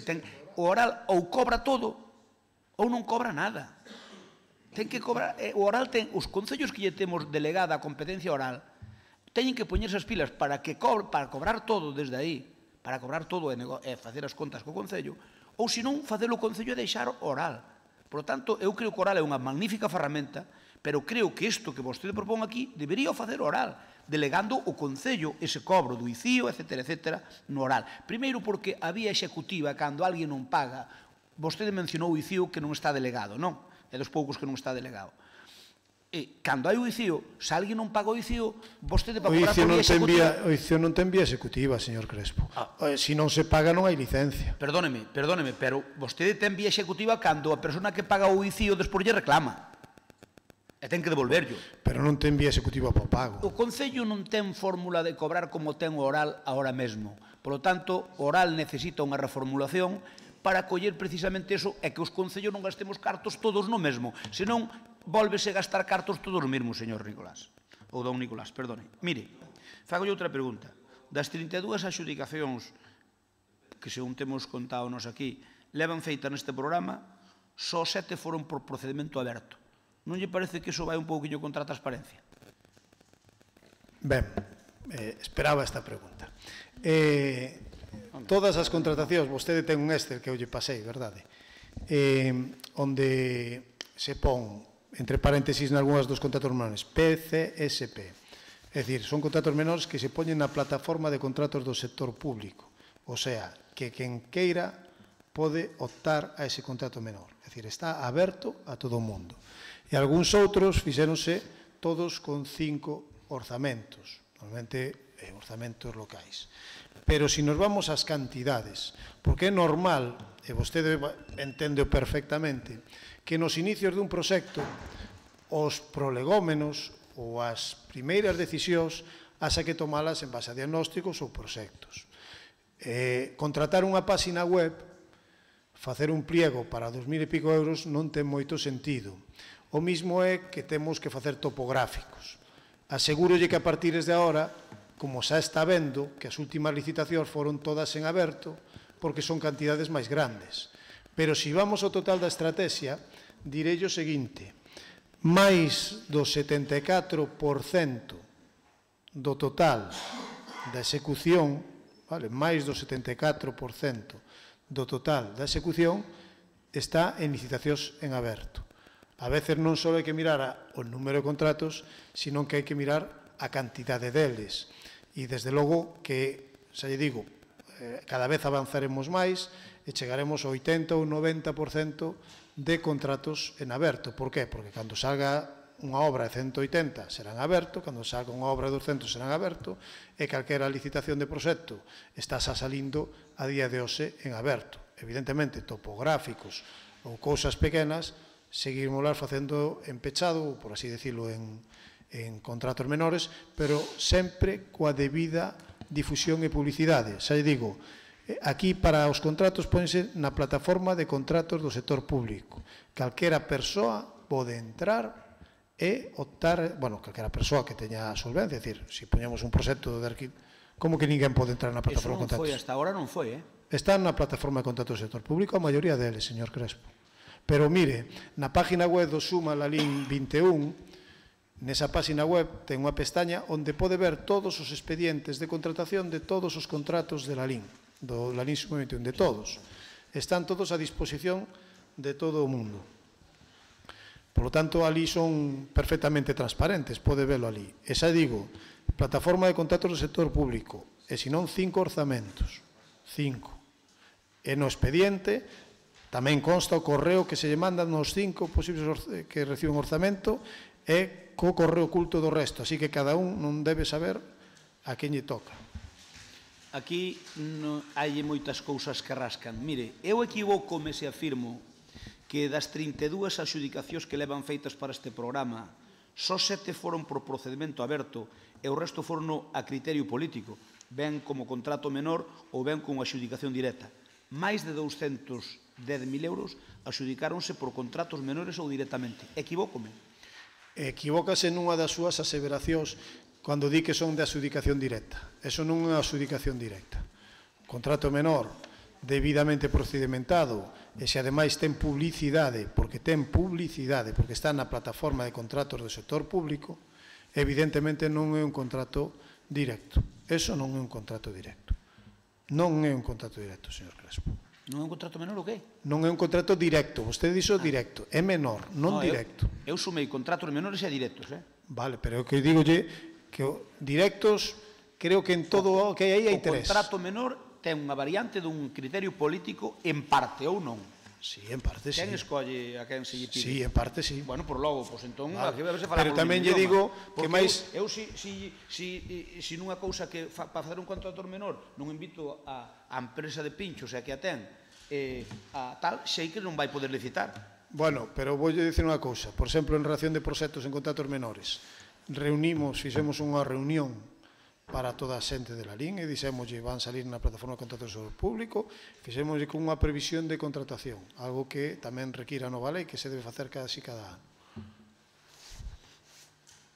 Terminou? Sí. Ben, mire, nós estamos estudando, vendo certas cousas, porque tampouco queremos, hai certas cousas que nos rascan de adxudicacións deste proxecto, e, lóxicamente, sin ter os datos, pois, que os pedimos, e que seguro que nos los van dar, tardarán máis ou menos, pero van nos dar. No, xa os ten na página web. No, perdóneme, pero hai cousas que nos comentan que hai algún tipo de problema, por exemplo, coa iluminación do cortizo, e non sabemos que tipo de problema hai, por iso queremos velo. Iso foi adxudicado a unha empresa que se chama Solarel, e queremos ver que tipo de problema hai, e que pasou aí, non sei, queremos velo. Que me conste, non hai ningún problema. A mí constame que hai algún tipo de problema, non hai ningún tipo de problema. A min que me conste, non. Bueno, pues, logo informaronme mal, pero non se preocupe que eso... Que me conste que hai que facer unha dirección de obra. Non se preocupe que nós temos certas sospeitas, e antes as sospeitas van por documentación, esas sospeitas se aclaran perfecto, e se non se aclaran, pediremos explicación así de sencillo. En todo caso, dígolle que ni me constan, e ao mesmo tempo afirmo, lle volvo a reiterar que está a documentación a disposición dos cidadáns. Terminou? Sí.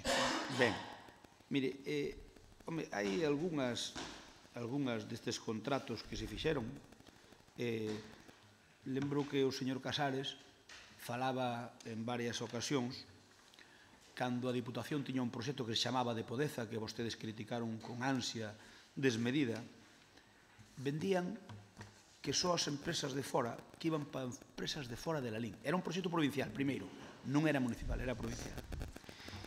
Resulta que agora vostedes, o 60% do montante dos contratos adxudicados a día de hoxe foron tamén para empresas de fora de Lalín, dos datos que nos temos, o 60% dos datos que vostedes nos pasaron foron para empresas de fora de Lalín, porque a nos criticaba que foran para fora de Lalín.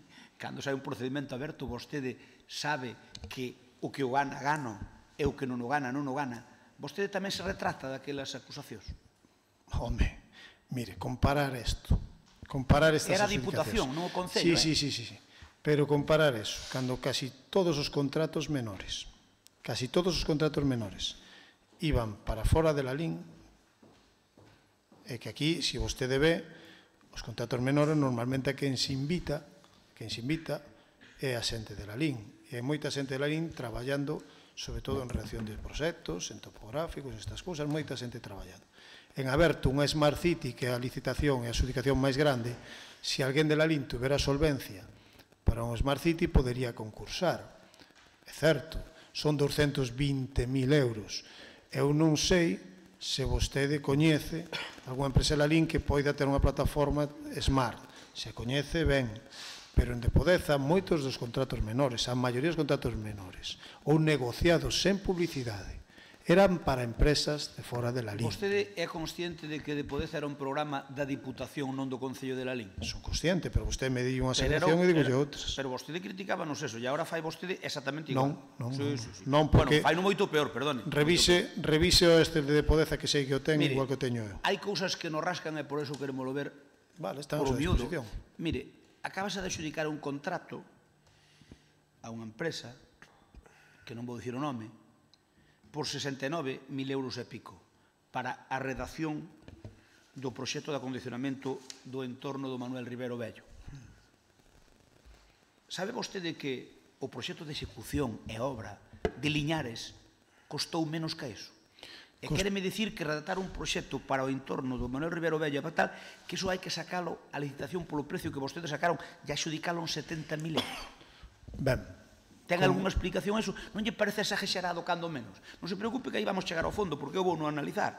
Ben, a mí me parece unha auténtica barbaridade, porque por esa regla de 3, vostedes cando encargan os proxectos das rúas, o señor Vilariño está estafando as empresas, Porque, hombre, no, a ver... A ver, señor Crespo, eu vou responder ás preguntas. Eu non teño ningún problema de decir os nomes das empresas, pero vou dicir unha cuestión. Para que lle quede claro cal é o funcionamento, que igual antes aquí non se facían as cousas así, pero ahora fanse así, no DUSI. Vou dicir, o precio dunha licitación como esa ben fixada por un técnico, neste caso un arquitecto, di a valoración desto é esta. Di eso no seu informe. O informe está, xa lle digo, está colgado na pasión. O mesmo arquitecto que di que o fibrocemento non hai que cambialo. É o mesmo arquitecto. Mire, eu non vou aquí a descualificar os técnicos municipais. Non, pero é o técnico municipal ou é de fora, o técnico que lle dixo eso? Eu non lle vou dicir, mire, vostede que técnico é, bueno, pois... Home, de fora son prácticamente todos os técnicos que temos. É dicir, vostede saca eso en 70.000 euros, vostede quéreme convencer que para urbanizar ese trozo de esa urbanización... Señor Crespo, a ver, que usted igual non está entendendo o alcance do contrato. A ver, eu dígolle ao señor, neste caso é un arquitecto municipal a tempo completo. Bueno, vale. Vale, e pregunto yo ao arquitecto municipal a tempo completo. Isto non se decide fora, decides aquí o precio pono, e digo, canto pode costar a redacción deste proxecto, redacción, máis dirección de obra, máis coordinación de seguridade e saúde. E nun informe, ese arquitecto, un arquitecto superior, dime, non poño eu o precio, senón, se eu faría, como vostede di, poñelo máis barato. Evidentemente que non, que poñería máis barato. E ese mesmo técnico nese informe, que lle susiro que acceda a él, pon, vale precio de saída tanto, pero estima que nas situacións de crise e tal pode haber baixas hasta un 20 ou 30%. Pono no mesmo informe ese mesmo técnico.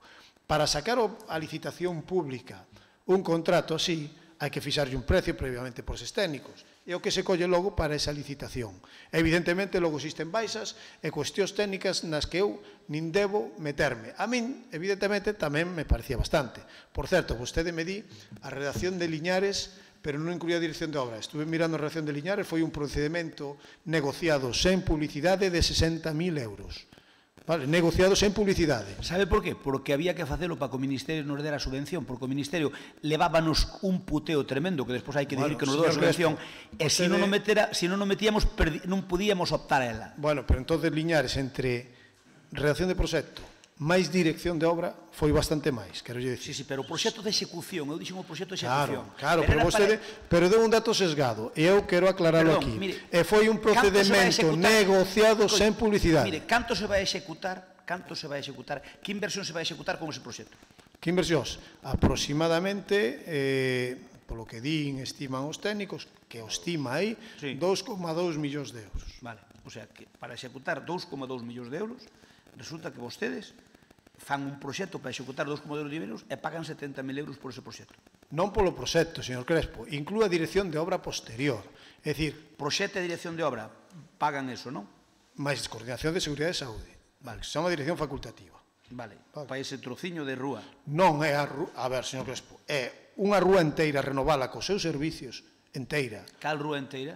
A do Ribero, a rúa enteira do Ribero.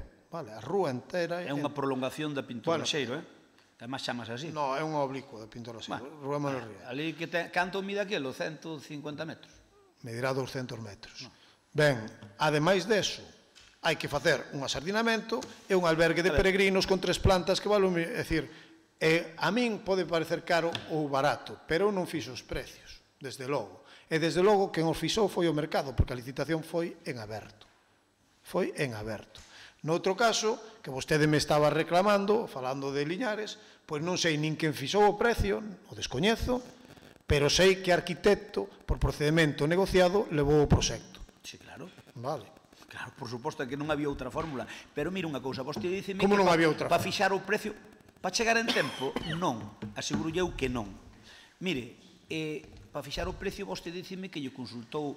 Non lle consulto. Pídolle un informe técnico municipal que asina. O técnico municipal fai un informe para decir en canto ten que ser a licitación dunha obra.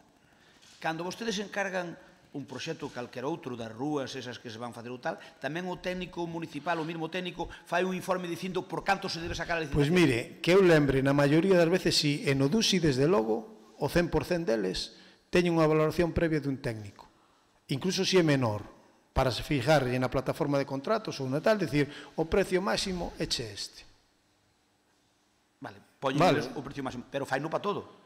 Tamén para os outros proxectos que encargan, me refiro. Para os... A ver, eu podolle falar dos proxectos... Cando encargan os proxectos das rúas, tamén o técnico municipal dice sacada a licitación como máximo por isto, non? Pois mire, non sei, eu falolle dos proxectos... Ou calquer outro proxecto das rúas, ou as pistas, ou o que fagan eu aquí falolle do Larín Suma 21, e asegurolle, porque esta comparecencia é deso, porque non me sei todas as reaccións de proxectos municipais, non as sei todas, enténdame ben, pero nos de Larín Suma 21... Todas as redaccións do proxecto, todas, foron previamente fixadas o precio máximo por un técnico municipal, digamos, especialista na materia. Ben, mire, de a súa comparecencia, eu quedome, ao mellor estou equivocado, eu quedome con que vostede quixo poñer a venda antes da Frida. É lexítimo, é políticamente, é perfectamente normal, inda que yo digo, non teño por que criticarlo, porque é perfectamente normal, porque a execución vai moi lenta e vostede sabe que vostedes ou nós non vai dar tempo de executar este programa o 100% nin de broma. Olvídese, sábeo perfectamente e xa creo que incluso temos discutido algunha vez. Pero bueno, xa lle digo, vostedes ou nós porque vai moi lento. A min que me diga que noutros sitios van lentos, noutros sitios van máis lentos e noutros van máis rápidos, así de sencillos. As prioridades que ten cada un marcas o goberno de turno.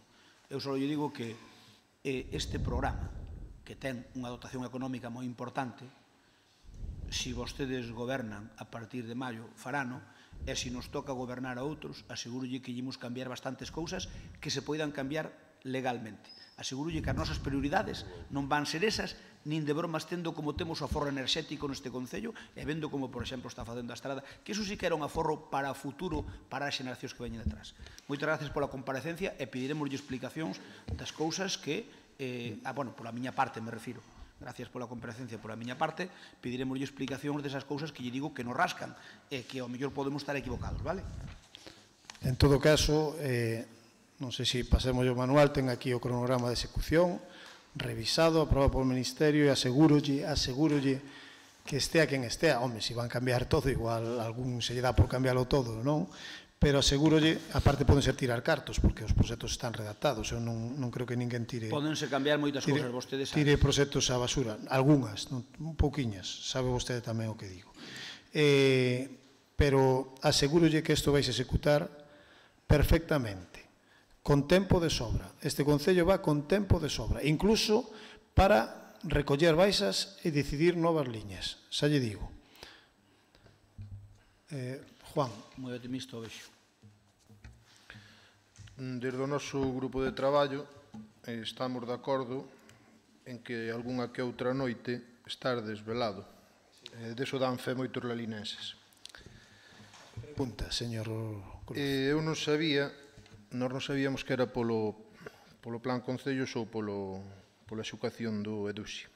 É absurdo para nós vir aquí a comparecer para explicar o traballo, como se eu viñera a comparecer para explicar a miña labor profesional. É o teu traballo, o tempo dirá ou non dirá se se executa, desde técnicos que nos axudan din que as cousas van lentas e aquí hoxe se ratificou que van lentas e que algún proxecto pois é moi posible que non chegue ao fin, que hai ese risco e parecenos que é un pouco de autobombo e de poñer excusas de mal pagador. As preguntas, eu digo, Nico, que o traballo se fai co mesmo persoal que había. Por que non se preveu a contratación de persoal con cargo a obra ou servicio determinado ou incluso dentro do proxecto? Para a asistencia técnica e contratacións hai un 4% do total da estrategia, son 250.000 euros. Xa se priorizou e contratouse unha persoa, un administrativo e unha asistencia técnica. Son eso, xa casi van os 250.000 euros. É dicir, van 200.000 aproximadamente. Ademais, porque non se pode contratar por máis de 3 anos a ninguén interinamente. Ademais, por outra banda, está previsto contratar a cargo do propio Concello unha persoa máis para intervención, porque agora o traballo duro estaba na execución, na redacción de proxectos, na contratación, está o traballo máis duro agora, pero agora parte do traballo duro vai pasar a intervención, na carga de operacións, é un traballo bastante tedioso e difícil que vai ter que facer a Concellería de Facenda, onde xa teño falado moito con Tere desto. Entendemos que é elexible dentro do proxecto, entonces o 4% da economía do proxecto pode ser elexir dentro do proxecto. Se é elexible, como estamos tendo claro ahora mesmo, e estás recoñecendo que estades para contratar, non se priveu. Por que non se contratou máis persoal desde o principio? Porque evidentemente son os cartos que hai para esa contratación de personal, pero xa lle digo que temporalmente, de cando en vez, reforzase o Departamento de Contratación ou outros con persoal por aumento de carga de traballo, e unha das justificacións a veces de aumento de carga de traballo para os acúmulos de tarefas son a participación no Lalín Suma 21. Pudo afectar este tipo de dúbidas que temos nós para que o funcionamento do Concello sexa un caos e non se poidan xerar outros proxectos que están parados do concelleiro non adscrito, dos saneamentos? Pode ser razón de que non exista personal suficiente e de que estén traballando noutras cuestións e este paralizado o Concello por este plan EDUSI que non se externaliza con tipos de situacións e que non se contrata máis persoal? Eu respondo de Lalín Suma 21. Primeiro, o Concello non está paralizado, como se acaba de recoñecer con licitacións da cantidade que estamos falando, con contratacións de personal continuas, eso non está parado. Evidentemente, isto ten unhas cargas de traballo e en diferentes temporadas hai máis ou menos. Houve unha cuestión dun cambio de lei de contratos que afectou bastante ao ritmo da contratación pública, non aquí, en todas, porque vostede pode ver en calquera observatorio de contratación e licitacións públicas como baixou no ano 2018 no primeiro semestre, totalmente, brutalmente, e se reactivou no segundo semestre. Nós non fomos, digamos, excepción nesta regla. Sin embargo, neste Concello, neste pleno, reconoceuse moitísimas veces que no gabinete de contratación, os funcionarios de contratación eran escasos e que había baixas por maternidade, que recoñeceuse todo ao contrario, non? Ben, pero mire, eu estou respondendo Lalín Suma 21, das cuestións de emprego non lle vou responder. Pero pudo afectar isto ao caos do Concello, ya que non se tramiten todos os proxectos que se teñen que tramitar? A palabra caos leu de vostede, eu estou falando de Lalín Suma 21, señor. Vale, moi ben.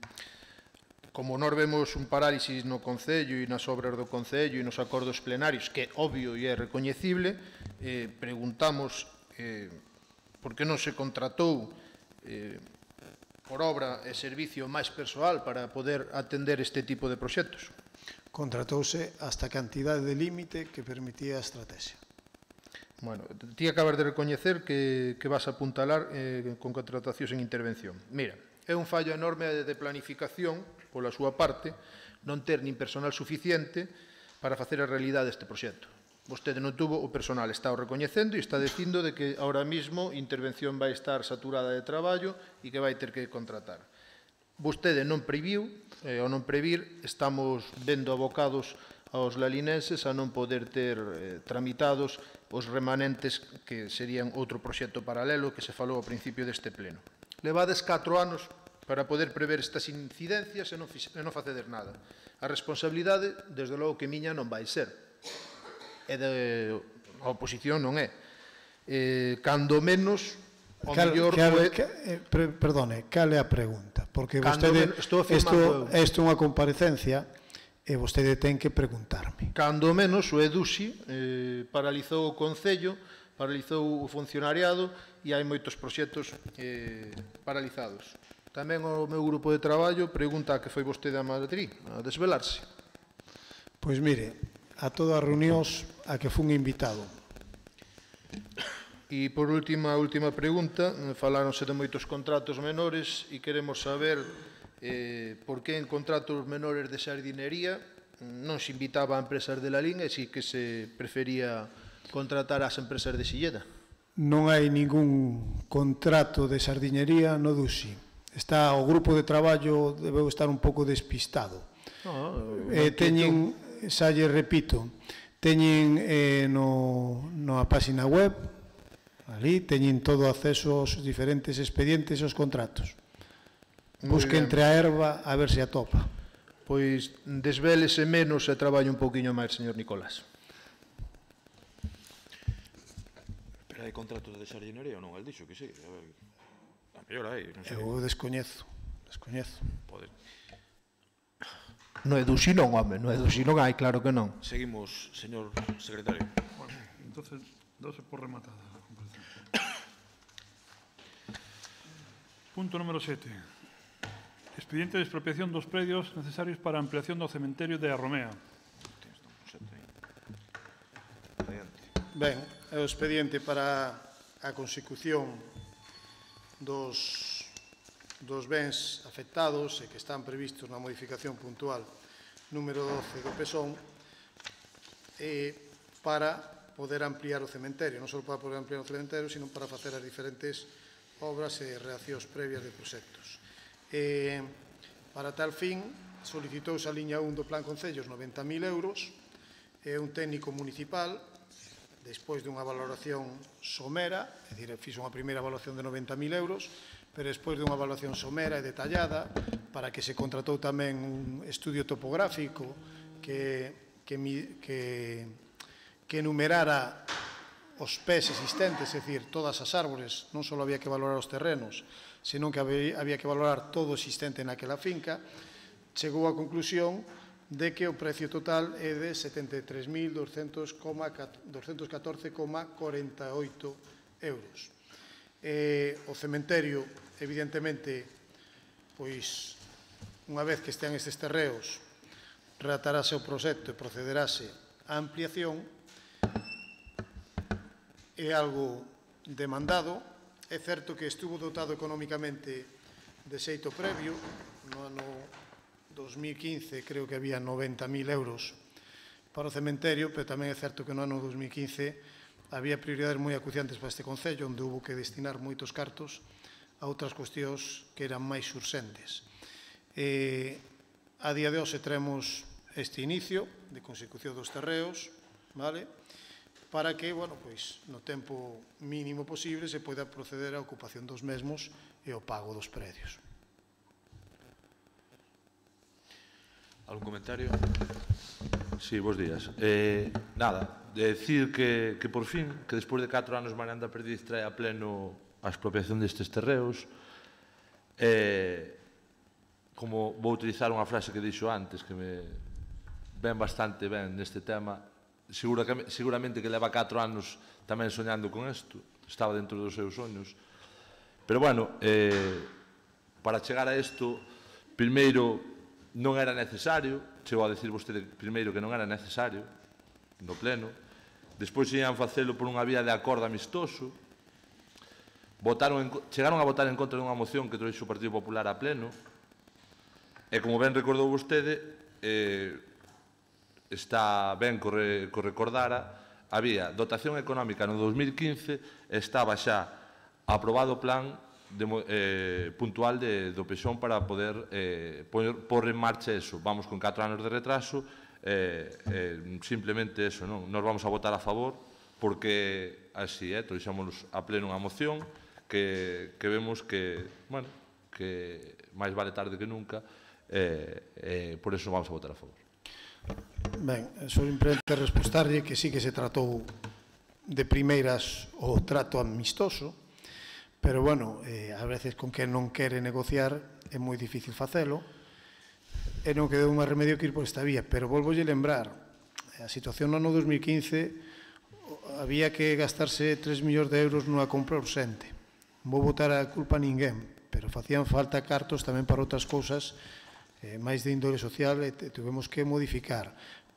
E é certo, estaba a modificación puntual, pero non estaba nada do expediente de expropiación. Vostedes tamén o saben. O expediente de expropiación require tamén dun traballo previo de valoración, que, por certo, foi bastante complexa a realización do estudio topográfico, porque ti non podes entrar na finca que non é túa, a medir os pés e telo que facer un poquinho como a distancia. Levou unha serie bastantes meses facer esta valoración, sin, digamos, porque se non este propietario, pois, evidentemente sabemos o dificultoso que é negociar con este propietario a hora de adquirir os terreos. O señor secretario sabe mellor que a min, porque xa ten lidiado moitas veces, pero, bueno, ahora creo que estamos no bo camiño e eu agradezo o apoio. Votamos, parece. Decirlle que alegrámonos de que chegue aquí este tema, que podía haber tido desde o primeiro momento iniciado, xa tiña traballo feito, seguir con ese traballo, e podíamos estar falando de que hoxe, a día de hoxe, estuvera xa expropiado e todo rematado. Simplemente eso. Antes de proceder á votación, alegrámonos que se alegren. Votos a favor. Seguinte punto, por favor.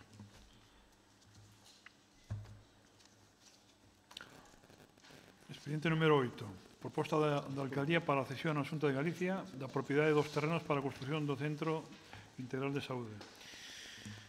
Pois ben, despois de moito tempo de traballo dos técnicos desta casa, innumerables visitas ao rexistro da propiedade, dimes e diretes, un proceso que levou moitos anos, que comezou o goberno anterior e remata ahora este goberno, elevamos a plena proposta da Alcaldía para cesión á Xunta dos terreos do Centro Integral de Saúde.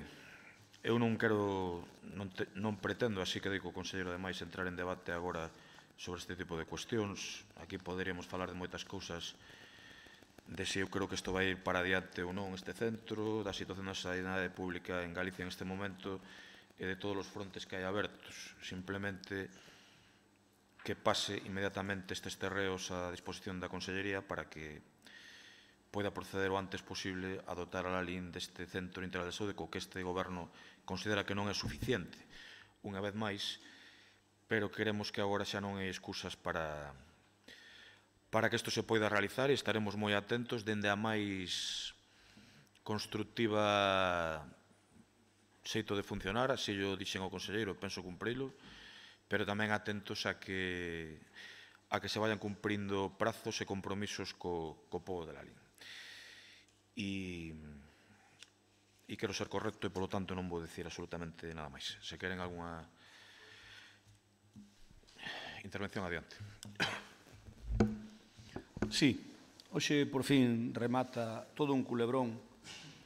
É un proceso que levan anos xa sobre el.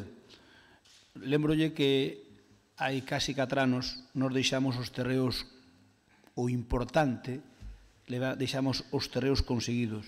E vostedes levoulle 4 anos facer unha cousa que en boa lid debería levar como moito 6 meses, inda que houbera os trámites que houbera con rexistro, etc. etc. Por tanto, cando vostedes queren facer da necesidade de virtude non recoñecen a súa torpeza política en canto a xestión, torpeza xestora máis que torpeza política, eu teño que lle dicir que agora tócalle mover ficha a Consellería, pero tiña que haber movido ficha hai moito tempo. Hai moito tempo. E non moveu ficha, xa non este conselleiro, senón a anterior, tiña que haber movido ficha, porque era a vontade que tiña. Pero non me parece, inda que vostede primeiro mete o dedo no ollo, e despois de que lle mete o dedo no ollo, quere quedar de bueniño e di o contrario. A min pareceme moi ben que hoxe non cargue contra o conselleiro, pero a min o que non me parece de recibo é a súa actuación como alcalde cando se foi a Cangas, a pedir xunto co alcalde de Cangas, que, por certo, Cangas, a día de hoxe, non ten ni siquiera os terreos. Non é que non teña os terreos que os teñan por proceso de expropiación ou de consecución, é que non ten terreos ni os coñece. E vostede vai a mezclase co alcalde de Cangas nun proxecto para pedir a dimisión do conselleiro. Home, eu pareceme moi ben que vostede recoñeza a súa torpeza agora e diga que non vai dicir nada, pero iso non me parece o mellor dos sistemas para chegar a un acordo cando menos razonable. Por lo tanto, quedan atrás un montón de sinsabores e, sobre todo, un montón de torpeza xestora e de torpeza política por parte deste goberno.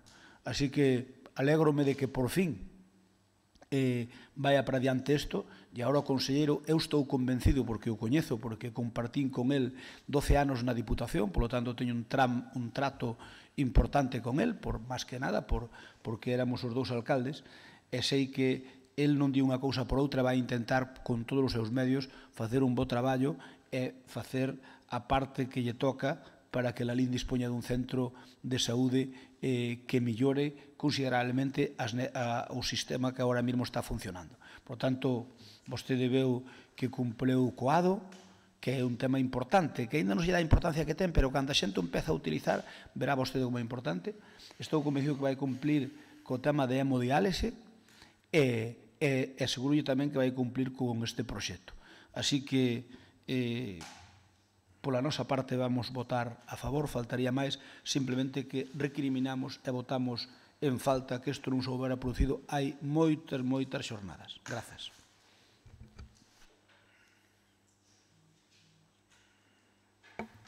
Parabéns. Bueno, señor Crespo, despois son eu que quenta os plenos. Estaba sendo absolutamente cordial co conselleiro, vou seguir sendo, e tamén con vostede. Non entendo que o povo de Lalín non lle interesa moito os rifirrafes entre vostede e máis eu, sino ter o Centro Integral de Saúde. Lembrarlle, dentro da súa memoria selectiva habitual, digo yo en un ton, entendo que correcto, que levan con este tema a súa administracións presididas por vostede cando menos dende o ano 2007. Que hai rexistros de prensa no que din que os terreos están postos a disposición da Consellería en numerosas ocasións. E que tivo que chegar este goberno, e coas xestións que lle quero agradecer en público ao señor secretario, que foi 20 veces, cando menos, a rexistro da propiedade, que cambiaban de criterio cada 2x3, e a verdade é que era bastante desesperante esta situación, bastante desesperante. E tivo que chegar este goberno para poñer este pleno, a elevar a este pleno a aprobación destes terreos para que pasen á Consellería. E entón, eu, que o coñezo ben, estou absolutamente convencido de que vostede hai moitos anos que quería ter este tema en marcha. Non yo vou a poñer en dúbida. Claro que si me molesta un pouco que vostede poña en dúbida a nosa capacidade xestora cando somos os que estamos resolvendo, non? Pero, en todo caso, ve que eu non lle estou falando de inutilidade absoluta da súa administración cando non foi capaz de facer isto dende 2007. Entendo que é un proceso moi complicado, moi complicado. E eu creo que é unha boa noticia para o povo de Lalín. E insisto que no despacho do conselleiro, e estou convencido que vostede o sabe, porque me consta a súa boa relación co conselleiro, un conselleiro que é dos poucos que a verdade que eu non coñecía na vida política, e xa lle dixen cando entramos no despacho vimos con espírito constructivo. Agradecerlle a partir deste momento que poña en marcha todo isto, que é fundamental para Lalín. E isto é importante ao final. Podería falar aquí, sacar unha retaíla de reproches a como xestionaron isto. Así realmente teñen ou tiveron en un momento intención política a Xunta de Galicia, non digo vostede de darlle para adiante isto.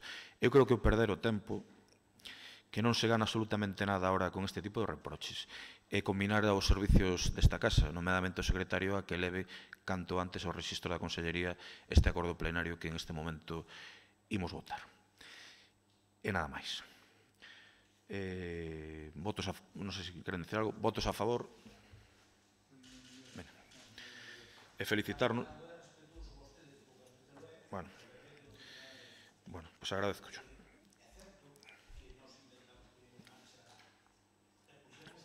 É evidente, pero eso non vou negar nunca. Mire, eu creo, sinceramente, e polo que falei con outros alcaldes compañeiros de diferentes signos políticos que me comentaron, oye, fuches a Cangas, eu creo que foi, non vou dicir decisivo, pero sí importante que fóramos a Cangas. Estou convencido, pero bueno, deixémolo aí. Deixémolo aí, vale. Bueno.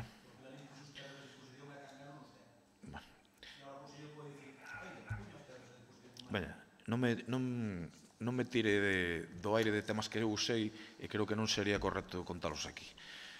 Que non teñen especial gravidade, tampouco é ningún secreto de Estado. Está votado, procedemos entón ao seguinte punto, non? Sí, punto número 9. Moción do Partido Popular para solicitar a Xunta e o Parlamento de Galicia que inicien a tramitación para solicitar a transmisión da AP53 e que se requira o arranxo dos carrís dereito e iluminación nos accesos. Sí, poño os 8 minutos, de acordo? Adiante.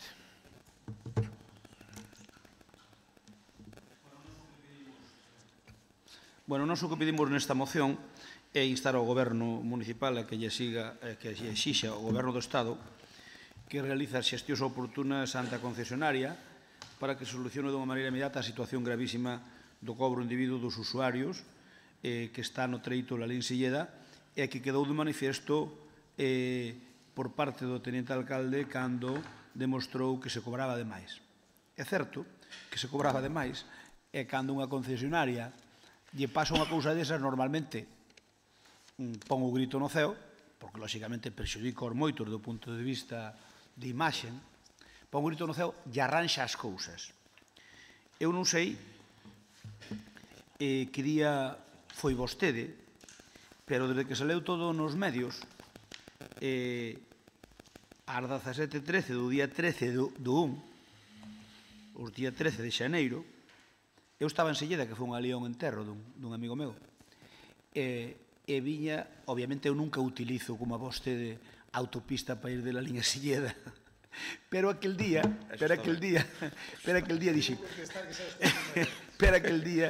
dixen, vou utilizar de ir de Silleda a Lalín, xa que estou aquí. Ademais, a verdade é que viña do tanatorio, viña despistado, íbame meter ali frente á Semana Verde, e cando me dei conta estaba ali na rotonda, como se fora para Santiago, destes despistes que pasan habitualmente. Entón dixo, bueno, xa que estou aquí vou tirar por aí. Entro por ali, non de Silleda a Lalín, sino de Lalín a Silleda. Pasa o control de matrículas, isto é case 15 días despois. Teño aquí o chisme, fixen a reclamación e xa me devolveron. E o día 13 cobraronme 6 euros. Entre ali, tiñan que cobrar 2,45, creo que, ou 2,40, e cobraronme 6 euros. Paguei con tarxeta, obviamente aparquei o coche, fun protestar, a rapaza non sabía o que facerme, porque enseñei o papeliño, pidín o ticket, que ainda o teño aquí, obviamente removeron Roma con Santiago, e mire, cargaronme na tarxeta, e como sería a cousa que en 15 minutos xa tiña a devolución na mesma tarxeta. Por lo tanto, a cousa foi... Pero o que quere dicir? Que teñen aquilo mal. Teñen aquilo mal porque o sistema de control de matrículas non funciona moi ben en xeral en España, porque é unha tecnoloxía que aínda non está suficientemente madura, que utilizan moitos parkings, e que si pode ser unha tecnoloxía cando este máis madura para o futuro, pero que é efectivo é retirar o ticket. Retirar o ticket físicamente, mételo o ticket e pagas. Ese é o que é máis efectivo. Que ocorre? Que, bueno, dentro dos aforros que queren, esta concesionaria que nunca fixo nada por congratularse connosco, nunca fixo nada. Eu fui a Madrid, recordo que fui a Madrid unha vez, 2 veces fun a Madrid, reunirme con eles para pedirlle, oiga, mire, xa que está moi caro, polo menos fagan os que se pagan os pagos con telepeaxe, se non é máis difícil, o ida e volta, pois fagan unha bonificación como fai a P9. Dixeron que o iban a estudiar, nunca nada fixeron. Fixeran xestións que a Xunta de Galicia para que esa mesma xestión que fixen eu que fixera a Xunta de Galicia. Pois fixo a Xunta de Galicia tampouco. Por lo tanto, a concesionaria ten un morro que o seu pisa e creo que o Ministerio é quen ten que apertarlle as carabillas, porque é quen llas pode apertar. A Xunta pode instar, pero quen llas ten que apertar é o Ministerio. Eu xa sei que por parte do Goberno galego estáse intentando a facer algo parecido a P9 para que esa autopista pase a ser propiedade da Xunta de Galicia e poida a Xunta de Galicia aplicarlle as rebaixas que ten para as que son da súa propia colleita, pero aquí o que pedimos é, nesta moción, despois de unha retaila que non a vou a explicar porque xa demos os medios de comunicación, de todo isto que pedimos, pois pedimos instar ao Parlamento de Galicia a que poña en marcha a tramitación necesaria como fixeron ca P9 para que o Goberno do Estado ceda a Xunta de Galicia a titularidade da P53 que a intención de poder aplicar as rebaixas a bonificacións nos precios dunha autoestrada máis cara, dunha das autoestradas máis caras de Galicia. O punto 2 poñemos instar ao Ministerio a que negocie coa concesionaria da P53 un arranxo urxente do carril dereito que eu que utilizo bastante para ir ao aeroporto, pois cando chove hai que ir polo carril esquerdo. Vamos todos polo carril esquerdo cando chove e polo carril dereito pois non vai ninguén. Por lo tanto, esa especie de slurry que lle botaron, que o que fixo ese slurry foi ao revés do que pretendían, que foi taponar o drenaxe da parte que había, porque antes de botarlle ese slurry polo menos tragaba auga e non quedaba auga encima. O botarlle ese slurry, non sei que técnico lle aconsellou, pois tapouno, co cal agora mesmo cando chove é unha pista de patinaxe ir por ali. Non sei se funcionará ben pa xiada, que supoño que pa xiada funcionará algo mellor, que foi que a idea que lle botaron para cando hai heladas, cando hai xiadas, pero, desde logo, para a auga, pois, conseguiu o efecto contrario. Por tanto, o que pedimos é que sustituyan eses tramos que cando chove hai moi pouca adherencia, e que se colocaron, que o volvan a facer, que o volvan a refacer, que o recuperen, e que poñan o original, porque é moito mellor o original, con engadido que lle meteron despois. E logo, parecenos de sentido común que na autovía de peaxe en sombra, que é o tramo que vai desde Santo Domingo a Ourense, que tanto en Cea como no Carballiño, como despois en Boborás, ten alumeado público de noite, e, polo tanto, cando estás chegando ali, pois, tes unha visión moito máis axeitada para o condutor, pois resulta que ali ten alumeado público e a autopista de peaxe en sombra, a autovía de peaxe en sombra, e onde é a autopista cara, que, por certo, vemos que di a prensa que empeza a dar a súa rentabilidade. Asegurolles que moito máis do que din aí. Eso, asegurolles eu que é mentira. A rentabilidade, esos son os números fríos. Pero mira unha cousa, doulles un dato. Cando se fixo o consorcio da Cega, pois lembrome perfectamente, porque estaba eu nunha desas reunións, pideuselles por parte da Xunta de Galicia, pideulles Pepe Cuiña que tiñan que participar nese consorcio, porque facía falta sacalo para diante. E daquelas Caixa Nova, Caixa Vigo, ainda non sei se era Caixa Vigo, creo que era Caixa Vigo e Caixa Galicia, entraron cun porcentaxe. A autopista non era rentable nin para atrás, todos os anos daban os datos criminales. Pero cando agora a banca se decideu facerse do paquete de accionariado que tiñan a Cega, cobraron o que puxeron multiplicado por 10. Por lo tanto, de que eso que non dá rendimento non o cree ninguén. E eses datos, asegurolle que serán os datos que poden nos justificar, seguro que legalmente, pero asegurolle que esa autopista é moito máis rentable do que din, non teño ninguna dúbida. Por lo tanto, xa que lle é tan rentable, polo menos que poñan alumeado, polo menos que quiten esa capa de slurry horrible que puxeron no carril dereito e, polo menos, que a outra parte xa do Parlamento sae un acordo unánime como no Parlamento que ya pasen á Xunta de Galicia para que a Xunta de Galicia poida apertar a Cega porque o Ministerio nin antes nin agora o está a facer. Grazas. 5 minutos. Ben, primeiro pola Por eso que xa lle escoitei a vostede que por que iba de la línea seguida por autopista. Eu fui para mirar eso, nada máis. Nunca vou ese tramo, Nunca vou por ela, pero se vou desde o Sisto e teño unha cousa en Silleda, que era a presentación de Manuel Cuiña, e chegaba polo susto, dicen, por vou pola autopista.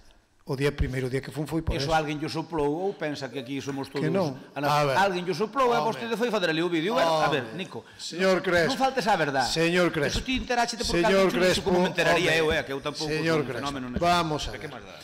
Non sei que lle ten, non sei se é envesa ou algo. Eu estou lle contando como foi, sorprendeu-me aquel día e quedei con mosca detrás da orella. E logo volvín outro día. Só unha cousa, coñecendo a Nico, eu creo que sí que mirou para os cartos. Hai que joderse, perdón. Ainda terá queixa este. O que lle quero dicir, que non para nada. E logo volvín outro día e foi a propósito. E fun 4 ou 5 veces, por certo que eu non reclamei.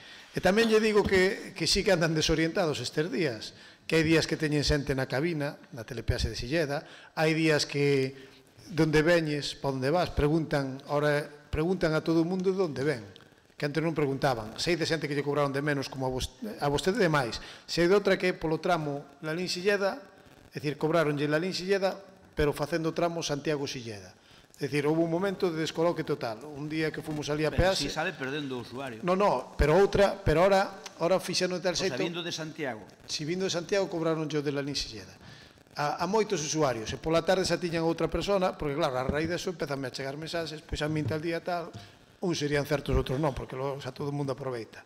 Pero eu que creo que aquí teríamos que engadir un punto que eu creo que se o Pleno aproba unha idea estaría moi ben, que instar a Fomento a que lle abra un expediente a concesionaria.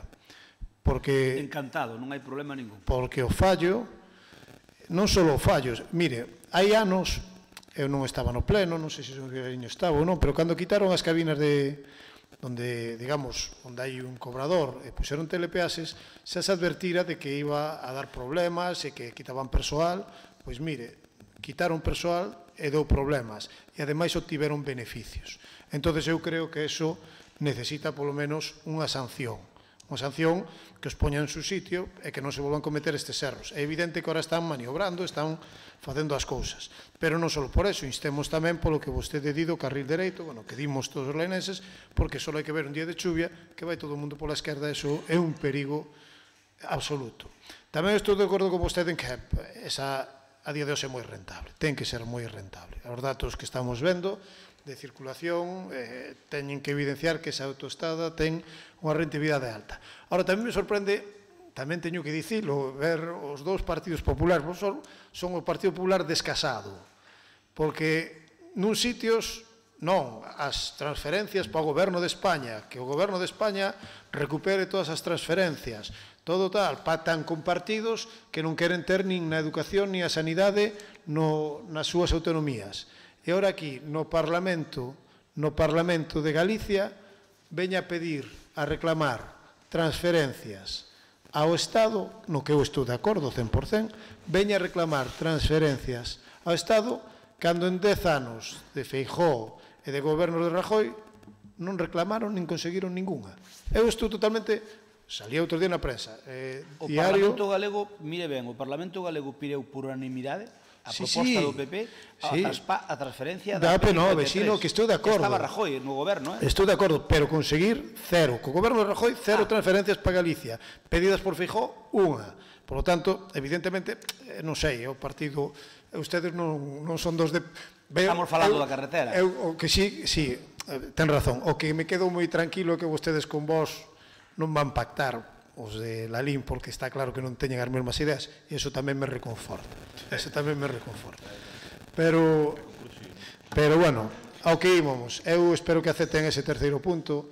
Estamos, creo que todos de acordo, que é esencial para Lalín que pase a Xunta de Galicia, que a Xunta de Galicia, como vostede sabe, fixolle un regalo, por así decirlo, era a opción que quedaba daquelas, probablemente, para sacar a autopista adiante, pero fixolle un regalo, porque traspasou, pero puso cartos, é dicir, autoestrada de Fomento, pero os cartos tamén os pusemos desde a Xunta de Galicia, non? Pero a Xunta de Galicia eran sin retorno, e Fomento sin retorno. Está os devolvendo con retorno, pero co interés legal do diñeiro, co cal, mire, os 50 millóns de euros que puxo o Estado, cando recobre, vai recobrar o doble. No, e aparte creo que está na concesión que a partir dos 5.000 coches diarios, non sei se unha porcentaxe do que se ingrese por riba retorna a Fomento, é dicir, que Fomento, digamos, que ten unha participación, digamos, a determinados niveis na autoestrada. Eu creo que é totalmente necesario que se pide nesta moción, se teña ben sumario o terceiro punto, que é instar ao Ministerio de Fomento a que se abra expediente concesionaria polos fallos na peaxe e polo estado do carril dereito no sentido Lalín Santiago e noutro tamén, Santiago Lalín, nos dous carrís. Entendo que a engádega queda aceptada, non? Sí, nós, pola nosa parte, aceptamos ese punto 3 e podemos meter tamén un punto 3 que Fomento, na mentras non lle traspase a Xunta de Galicia, porque se vai facer KP9 terminará, vai ser despois, pero terminará facendo KP53, estou convencido, mentre non lle traspase, polo menos que lle obriga a concesionaria a nos viaxes de ida e volta que faga o mesmo KP9, que rebaixe un porcentaxe, porque, inda que só sea por un ano ou dous, ou tres, ou o que sea, meterlle iso tamén. Entón, vai a engádega de vostedes do expediente, e máis que lle exixan a concesionaria nos viaxes de ida e volta no mesmo día, que se faga unha rebaixa dun porcentaxe igual que a P9. Eu estaba por meter unha quinta engádega que diga que, independentemente de quen goberne en Madrid, que vaya para diante todo isto. Pero, bueno, ímolo deixar. Paco, quería dicir algo, me parece. Eu aposto por outra que podemos autoproclamar esta autoestrada libre de peaxe e que o presidente da Xunta o acete e o recoñeza, e así é o xeito máis efectivo de non ter peaxe nesta autoestrada, non? Ora que vostedes tanto aceptan estas autoproclamacións. Mirade, é unha moción que estou de acordo no 99%, unha moción que vai na línea da que aprobamos no mes pasado. O mes pasado, por certo, lles parecía mal e tivemos que cambiar algún punto porque instábamos a Xunta e vostedes nesta, o que me sorprende da moción é que vostedes tamén instan a Xunta, non? E precisamente... Porque foi o Parlamento quen tomou o acordo. Claro, e pois por eso, precisamente no sentido... Non digo porque me choca por iso, porque era o que pedíamos na anterior, que o Parlamento e a Xunta, obviamente, exerza para que isto colle as competencias. Pero mirade, eu creo que podemos facer debates como aquí se levan feito desde que se aprobou esta autoestrada. Eu creo que todos os anos non houve un ano e eu seguramente sexa a persoa que máis veces a trouxo aquí. Pero, a ver, eu creo que están cargados dun... O de hoxe, a ver, sin querer ofender a ninguén, pero o tema de que se cobre demais non ten ningún tipo de xustificación, hai que devolver os cartos, hai que abrirlle unha sanción á empresa, faltaría máis. É 100% importante facer todo iso. Pero o que verdadeiramente importante é que quen ten capacidade de cambiar esta realidade tan penosa para os nosos veciños e veciñas que ter unha das autoestradas máis caras do Estado, que fai poucas semanas batimos o récord de prezo da autoestrada situándonos en 6 euros. E, polo tanto, refirmo os partidos que sodes estatais, que sodes os únicos que tedes esta capacidade. Estatais tamén sodes vos, Non somos nacionais. O NG é un partido nacional e vos sodes un partido estatal. É evidentemente distinto. Polo tanto, que evidentemente, digo, non é unha cuestión na que vos teñades, digo, en termos de localidade, responsabilidade, pero creo que hai que ser moito máis sinceros neste debate e haberá que censurar a que tras goberno, cambiando os protagonistas e os actores, aquí seguimos igual, exactamente igual.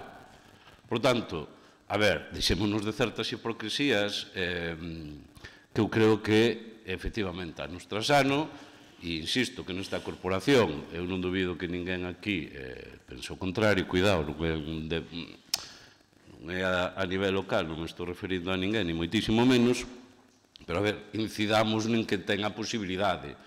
Non perdamos o centro nin o punto de mira de onde hai que ir e onde hai que poñer o acento, non? Eu, polo tanto, mirade, sigamos con estes debates, sigamos o que queredes. Os que pertencedes aos partidos estatais, non tedes a responsabilidade, pero sí que os vosos partidos son os que teñen, evidentemente, que tomar esta decisión. E, ademais, o Gallá trasladaran, como pedimos, ao Parlamento Galego, e como aparece na moción, para que, desde logo, estou convencido que os partidos a nivel galego terían unha sensibilidade moitísimo maior. E, unha vez máis, non, amósase ese carácter de colonia que o noso país ten, cando se actúa noutro tipo de autoestradas, como en Madrid, e aquí non. Mire vostede, non é ninguna, seguramente, eu non coñezo, pode haber algunha, gardo máis espaldas, pero que co goberno, unha autoestrada de carácter estatal como esta, que exista un goberno... Ten que rematar. Que sí, xa remato. Que exista un goberno que poña 60 millóns de euros para facela e que a cambio non teña absolutamente nada. Unha autoestrada que non ten ningún tipo de rebaixa. Unha autoestrada que ten un carril inservible e que eso se tolere. E que os gobernos de Madrid, sexa quen sexa, mire para outro lado. Sexa quen sexa, mire para outro lado. E iso que é terrible. Gracias. Si para terminar pola nosa banda, dicir que aceptamos eso, é dicir que realmente eu que vivín ese proceso e que en algún caso pudiese escribir hasta un libro das reunións co ministro que nos dixo que iba a ser un peaxe blando, ministro dos nosos, por certo. Álvarez Cascos. Por certo, que iba a ser un peaxe blando, non sei que entendía il polo blando. E o feito de que cando o Parlamento Galego pideu a transferencia, estaba no Ministerio, si mal non recordo, Ana Pastor. E os escollos que había era que, claro, o goberno pidíalle coller a titularidade da P53 desde Santiago ao Alto de Dozón, e pidíalle esa competencia, e pidíalle ao Ministerio que non tuvera que a concesionar, ou sea, que condonase, como fixa a Xunta de Galicia, os 60 millóns de euros que foran a fondo perdido, para utilizalos na negociación ca concesionaria para baixar a peaxe. Eso, máis outros incentivos da Xunta, podía quedar unha rebaixa de peaxe moi decente, en torno ao 50%, e que sería moi importante, e sobre todo que sería un peaxe, digamos, razonable. Por lo tanto, o escollo, porque era o goberno de Feijóo e malo o goberno de Mariano Rajoy, estaba en que os asesores xurídicos do Ministerio puñíanlle pegas a esa condonación de que a transferiran. O Estado estudiaba a posibilidade de transferirla, pero como está, ou sea, devolvendo os cartos. E a Xunta dicía, non, eso condónase para poder negociar con a CEGA unha baixa dos peaxes. Bueno, eu creo que estaba no seu razonamento Agustín Hernández daquelas, que era o conselleiro, creo que era o que, ou se non creo, era ele o que levaba eso. E logo, a maiores, outro tema que algún día deberemos tratar é que nos intentamos en varias ocasións, pero sempre frustrado, pero que eu sigo entendendo que é unha anomalía e que non hai dereito. E é que, a ver, eles, obviamente, como la LIN ten 3 entradas, mala de Dozón 4, non queren poñer cabinas nesas 4 entradas, pero que non é de xusticia que ti entres en Dozón, ou que ti entres en la LIN oeste, ou que entres na do polígono na LIN oeste, é que ti pagas eses kilómetros para atrás. Iso eu creo que calquera organismo de defensa do consumidor tiña que botar abaixo eso, porque estás pagando unha barbaridade algo que non utilizas. Os que utilizan, pois moi ben, que lle poñan ali un sistema, agora hai un sistema de detección de matrículas que ainda que funciona mal, en Portugal teñen, poñen unha barrera desas, non teñen que poñer nin personal, e cada un que lle cobran, o que entra en Santo Domingo, o que entra en Catasos, e o que entra en Votos, e o que entra en la LIN. E iso tamén é algo que algún día teremos que exixir. E non quero engadirlle un engádega máis a eso. Gracias. A verdade é que este tema, como dixo o señor Crespo, na súa orixe dá para un libro. Eu creo que ele máis eu sabemos, ele seguramente ten información ainda máis completa, pero que se resumiría, non sei se ele está de acordo comigo en non quedou máis remedio, podía ser unha das frases. Procedamos á votación. Votos a favor? Sí, coas 2 emendas, claro. Engádegas, que se di en galego. Seguinte punto. Vamos a ver. Entonces ahora, por urgencia hay... La moción de esta que te di, que es el secretario. Ah, no, Hai 4 mocións por urxencia. Bueno, 4. Entonces, empezando por la primeira, que é do grupo de goberno, despois vendrá la do PP. O grupo de goberno non ten moción. Bueno, é unha proposta da alcaldía sobre el campo de Vilatuse. E despois hai dúas de Juan Cruz.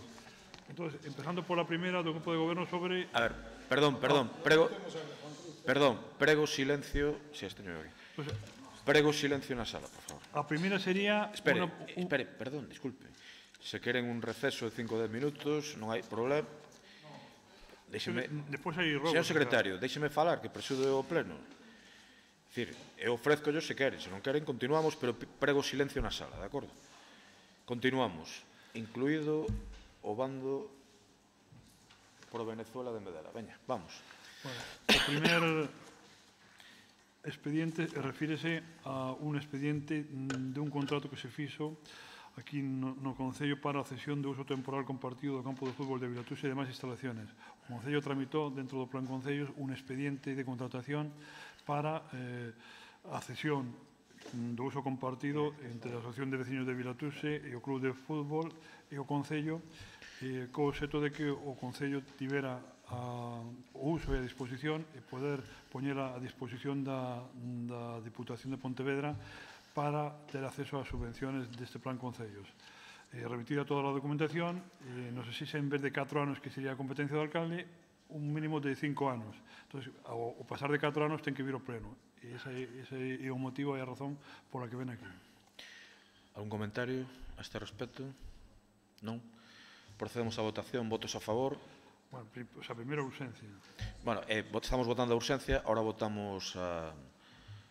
Que exactamente? A moción non é... O sea, a urxencia, bueno, moción proposta. Bueno, unha moción proposta, vale, como días. Votos a favor? Unanimidade. Seguinte punto. Seguinte moción por urxencia. A seguinte moción por urxencia é a moción do Partido Popular para recoñecer ao deputado Juan Guaidó como presidente encargado da República, tal e como establece a Constitución venezolana. Pois ten 8 minutos. Non me fan falta 8 minutos, chégame bastante máis da mitad. É unha moción obviamente política que me veu á cabeza onte en Madrid, porque, como saben, viñeron ali os venezolanos, onte houve un pleno frustrado no Senado, digo de frustrado porque era para vir o presidente do goberno, e non veu que estaba en Davos, e, polo tanto, dounos plantón. Pero esta, dixo o secretario xeral do Partido Popular que era a nivel toda España, dixo. Lín eso, vamos. Que a nivel de toda España o qué? A moción esta... O lín, en serio, Sí, non, é que... Xa contábamos con ela para o pleno, de feito. Esta non, bueno, pois semellante. Esta non, esta fixémola nós onte, polo tanto non é posible que fora a nivel nacional, porque a nivel nacional ainda non a vi. Pero, bueno, seguro que en síntesis di o mesmo, non? Seguro un síntesis, porque non se falou de ninguna moción nese sentido. Ben, onte estaban ali os venezolanos en Madrid, a manifestación que fixeron os días anteriores na Porta do Sol foi importante, e o problema de Venezuela non o vou explicar eu, que todo o mundo o coñece. Por lo tanto, todo o mundo sabemos o que é a ditadura de Maduro, e todo o mundo sabemos o que está pasando en Venezuela, especialmente nos sitios onde temos emigración, como é o caso de Lalín, non? Eu outro día vin que aquí, igual que no resto de España, pois houve unhas concentracións a que asistín eu, e máis había membros do goberno, e, bueno, máis ou menos ali se ve que hai unha inquedanza importante, porque os que viñeron para aquí casi todos teñen ali familiares, teñen propiedades, e, polo tanto, están preocupados, como non podía ser de outra maneira, polo futuro daquele país. Aquelo é un sinvivir, e aquelo, eu coñezo, hasta teño algún que son medio parentes, e que aínda están alá, de vez en cando pois falo con eles, ou me mandan algún WhatsApp, e vexo que aquelo cada día está indo a peor. Sorpréndeme, a nivel de aquí, que haxa algún partido como Izquierda Unida ou Podemos, que para min son tan radicales como os de vós, solo que uns por un lado e os outros por outro. É dicir, eu a diferencia de radicalismo entre os de ultradereita e os de ultraesquerda vexo a pouca. Para min vós é un partido de ultradereita, e para min Podemos é un partido de ultraesquerda, exactamente igual, é nos mesmos parámetros. Para Pablo Casado non. Por lo tanto, bueno, pero para min sí, no sentido de que eu non teño... Quero decir que ambos os dous son distintos, é dicir, todo o mundo dá a sensación de que se recoñece a Podemos como un partido constitucional, e parece ser que vos presentouse unhas eleccións igual que outro partido, vos é igual que a Podemos, só que un por un lado e outro por outro. Un por un lado e outro por outro. un é de ultradereita e outra é de ultraesquerda. Pero, bueno, eu que digo é que no tema de Venezuela chama a atención ver os tuits que pon Izquierda Unida e máis Vox, perdón, é máis Vox non, é máis Podemos. E, por tanto, para que non quede ninguna dúbida do que nos opinamos, nos queremos que se recoñeza a Juan Guaidó como presidente encargado da República para o que dixo que iba a facer, para convocar eleccións libres, que agora están para Deus descoñecido porque terá medo a que lle zurren a badana, que seguro que lle iban zurrar. Por lo tanto, nós o que pedimos é desde aquí que se insta ao Goberno de España, que xa sabemos que é un canto ao sol, pero é unha mera intención, que recoñeza canto antes ao presidente Juan Guaidó para que poña en marcha un sistema democrático nun país que non o é, nun país que está sometido a unha dictadura disfrazada de democracia durante moitos anos, pero ao fin e ao cabo se pudo comprobar que efectivamente é unha ditadura. Obviamente, por parte do meu partido, o noso líder, Pablo Casado, coincidimos plenamente con el en todos os plantexamentos, como non podía ser de outra maneira. El xa está pedindo ininterrumpidamente desde que foi a autoproclamación do señor Guaidó, e tamén hai líderes socialistas que máis ou menos poden estar de acordo, aunque hai máis controversias, porque Felipe González creo que pensa distinto do que pensa Zapatero, por lo tanto aí non o teñen demasiado claro, deberían aclaralo, e nós pedimos instar, igual que quere o noso partido, porque, como xe digo, públicamente o noso presidente así o dixo, pois que tamén a Unión Europea, que o Goberno de España, precisamente polas concomitancias que ten con Venezuela, lidere ante a Unión Europea pois a petición de que a Unión Europea recoñeza no seu conxunto, recoñeza a este presidente para que faga eleccións libres. E logo, por último, tamén pedimos mostrar desde aquí, desde Lalín, desde o Concello de Lalín, o noso firme apoio con Venezuela no seu proceso de transición para recuperar a democracia canto antes e, sobre todo, dereitos humanos. Ali sí que hai presos políticos, hai quen di que os hai en España, ali sí que hai presos políticos de verdad, e sí que hai que conseguir, sería bo que se conseguira unha democracia plena. Creo que a Lalín, a diferencia de outros povos, lle viría ben. E lle viría ben porque aquí a emigración primeiro foi masivamente a Cuba. En Cuba, no 59, cando nacín eu, pasou o que pasou, que non nacín cubano de casualidade, causa-efecto, gracias á revolta de Fidel, porque meus pais tiñan nas súas posibilidades de irse para lá. Tiñamos unha tía rica que quedou sin nada, pero era rica, fixo moita fortuna ali, e despois nin a casa dela lle quedou. E no ano 59 a xente deixou de emigrar para Venezuela e foise para Bos Aires. E despois, cando Bos Aires empezou a xa non ser tanta, xa se facían peor as Américas, pois foi cando a xente empezou a emigrar para Venezuela. Logo, máis tarde, para o resto de Europa, etc. Por lo tanto, nesa emigración que houve a Venezuela, desde logo Lalín tuvo moito que ver porque aportou moitos emigrantes de Lalín a Venezuela. Eu lembro-me na época rica de Venezuela, cando un bolívar valía sobre 30 pesetas, que moitos venezolanos mandaban cartos para aquí, para construir casas, para comprar propiedades, etc. Moitos venezolanos non, moitos galegos lalinenses que estaban en Venezuela, pois fixeron grandes inversións aquí, e, polo tanto, Lalín beneficiouse moito desa época de cando o bolívar estaba moi alto, porque rendíalles moito, ali un sueldo normal, aquí convertíase en sueldo millonario. Así que Lalín ten moito que ver porque hai moitos lalinenses que teñen familiares ali e hai moitos lalinenses que emigraron ali no seu momento. Por lo tanto, temos unha especial, digamos, motivación que ao mellor non ten un pobo de Castela ou que non ten un pobo de Cataluña, por exemplo, por poñer un exemplo, non? Moitas gracias. Gracias. Señor Cruz, quer dicir algo? Non.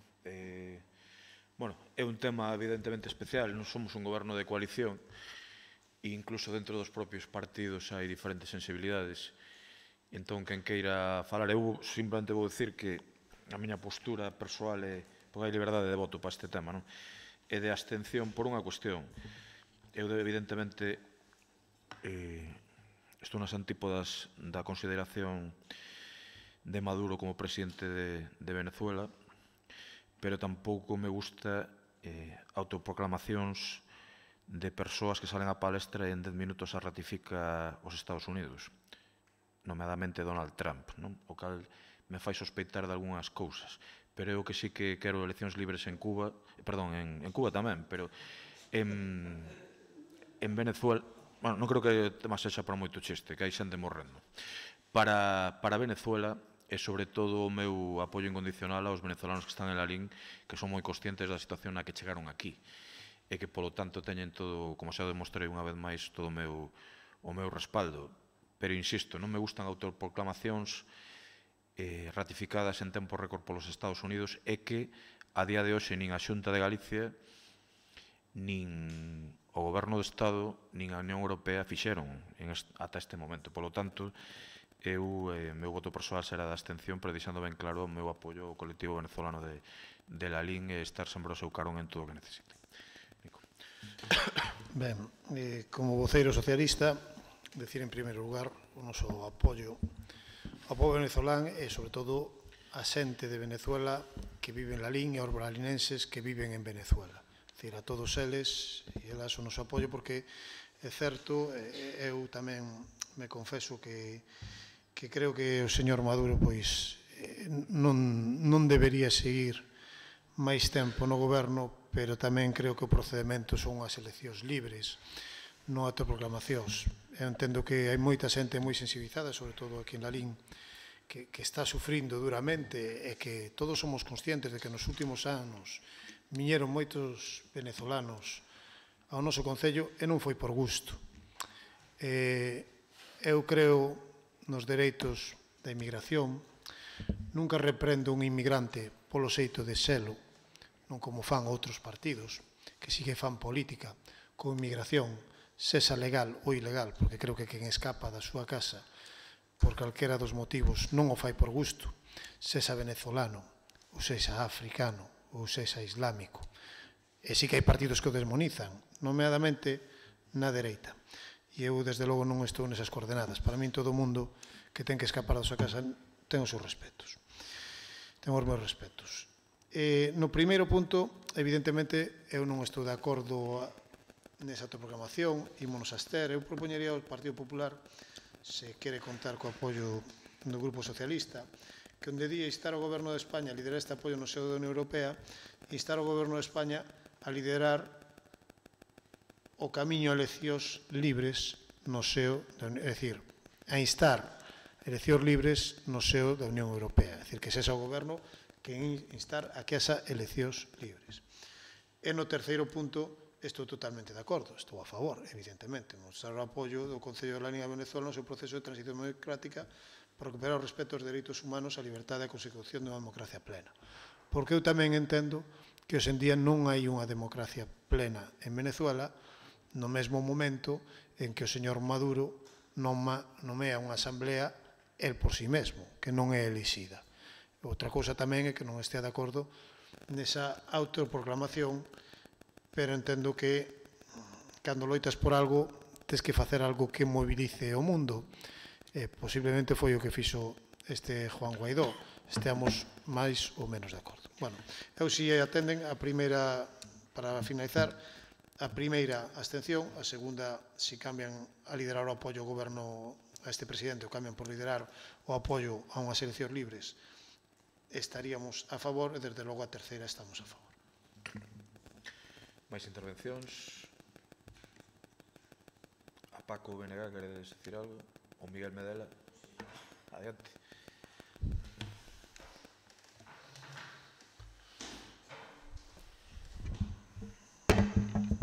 Bo día. Ben, o meu voto vai ser en contra por varios motivos. En primeiro lugar, porque considero que non é nin sequera pertinente que o Pleno do Concello de Lalín decida se exista ou non un golpe de Estado nun país como Venezuela. Por outro lugar, en segundo lugar, no caso de que sí que fora pertinente posicionarse a favor ou en contra dun golpe de Estado, dende logo que é eu nunca estaría a favor. E, por outra parte, tamén me parece bastante ridícula unha moción como esta, porque únicamente lendo o primeiro e o segundo parágrafo parece unha moción escrita polo mesmísimo Donald Trump, o cal en ningún momento votaría a favor dunha moción como esta. Así que nada máis. Benegat. Sí, a mí, a ver, a mí entristeceme profundamente que se traia isto aquí, non? Porque o que se intenta xogar en termos electorais e demagóxicos, a ver se lle metemos este dedo no ollo e queremos poñer en contra dos venezolanos que para que as eleccións, pois a uns e outros, non? Vin algún retrasado funcional nas redes que non está aquí presente, como poñía listas e posicións dos partidos políticos neste tema, non?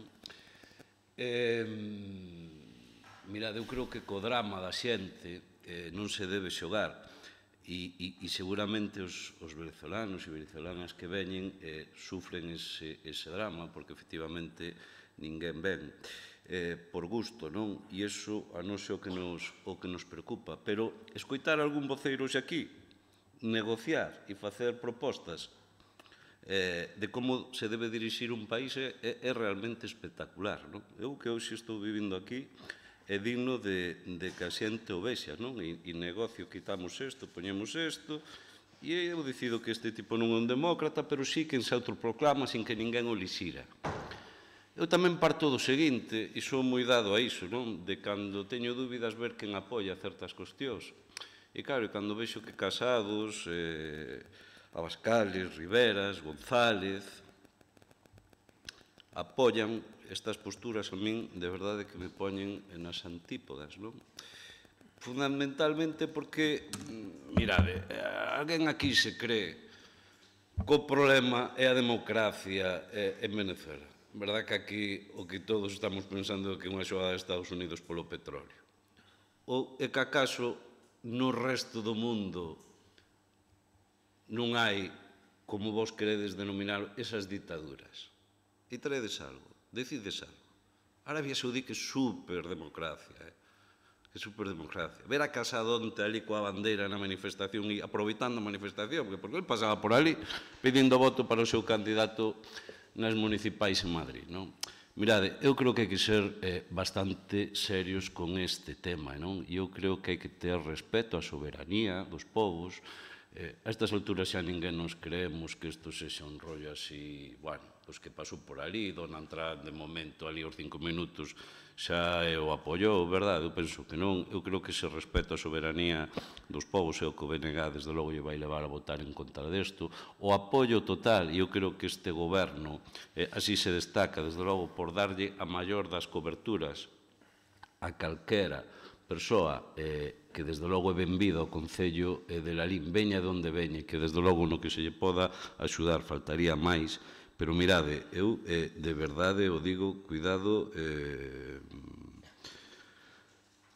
co que aquí se está dicindo, non? Porque incluso, bueno, mirade, até escoitei aquí, claro, que no PP ademais tedes un serio problema respecto que pensades que son, claro, Cataluña que se votou un golpe de Estado, Venezuela que o seu autoproclama é democracia, non?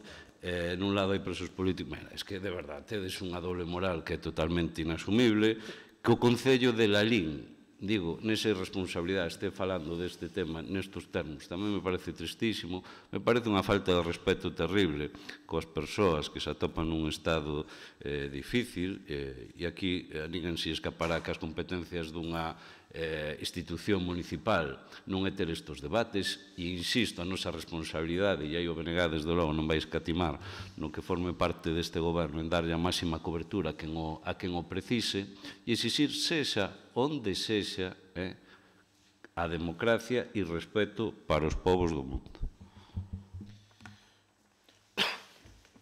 Ben, procedemos á votación se lles... Sí, adiante, sí. Bueno, pero primeiro votamos a urxencia, veña. Unanimidade de urxencia. Vale.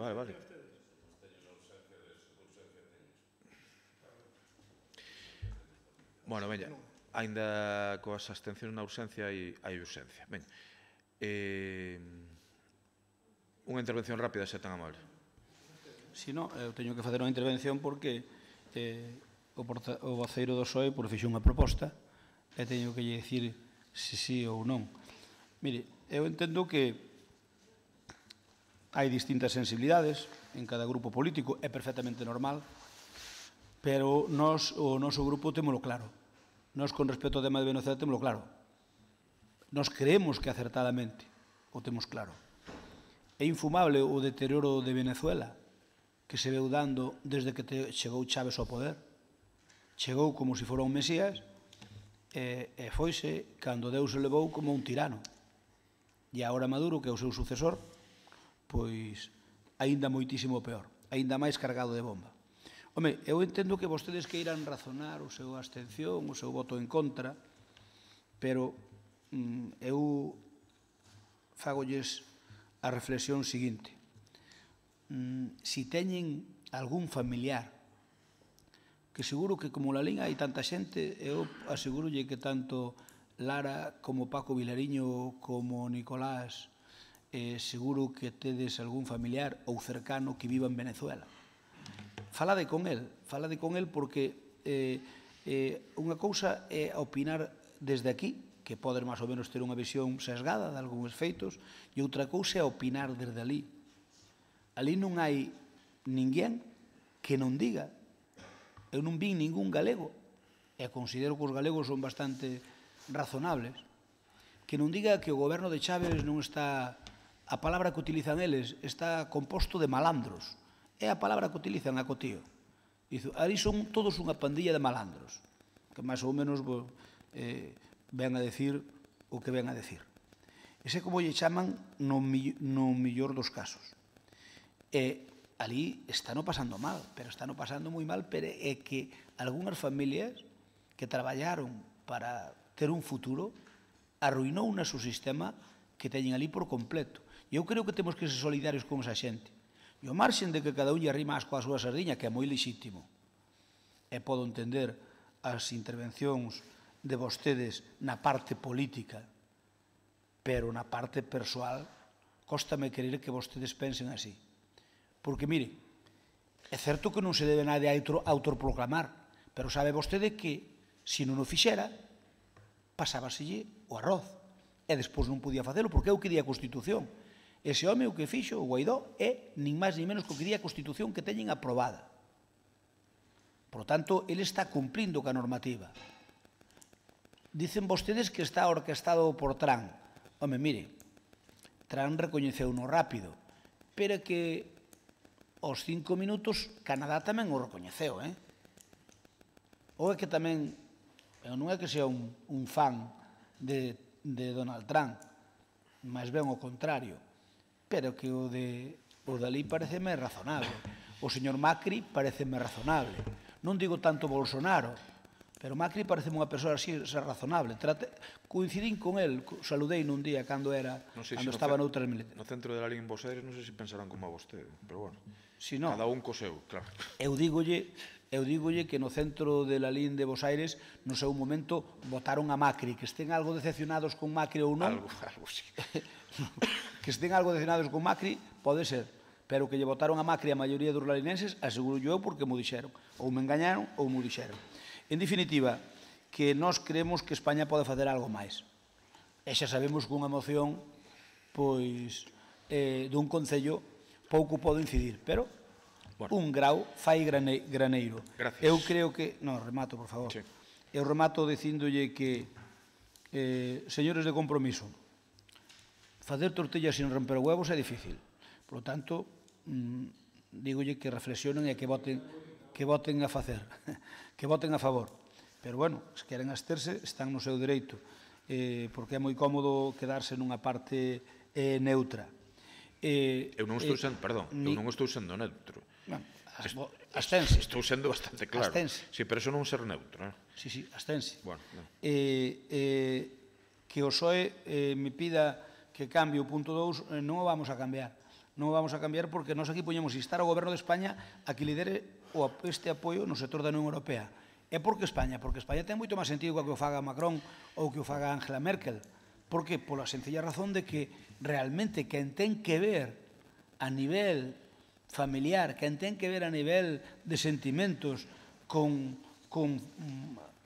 Venezuela, sin dúbida é España.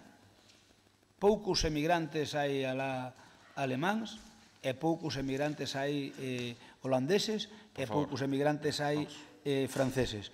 Desde logo, ali o forte de emigración, sin duda, foi española. Por lo tanto, entendemos que o Goberno de España sí que é o que ten que liderar dentro da Unión Europea ese proxecto de apoio para que toda Europa recoñeza que hai que facer eleccións. Porque non é recoñecer a un señor que se autoproclamou, non se levan ao engaño.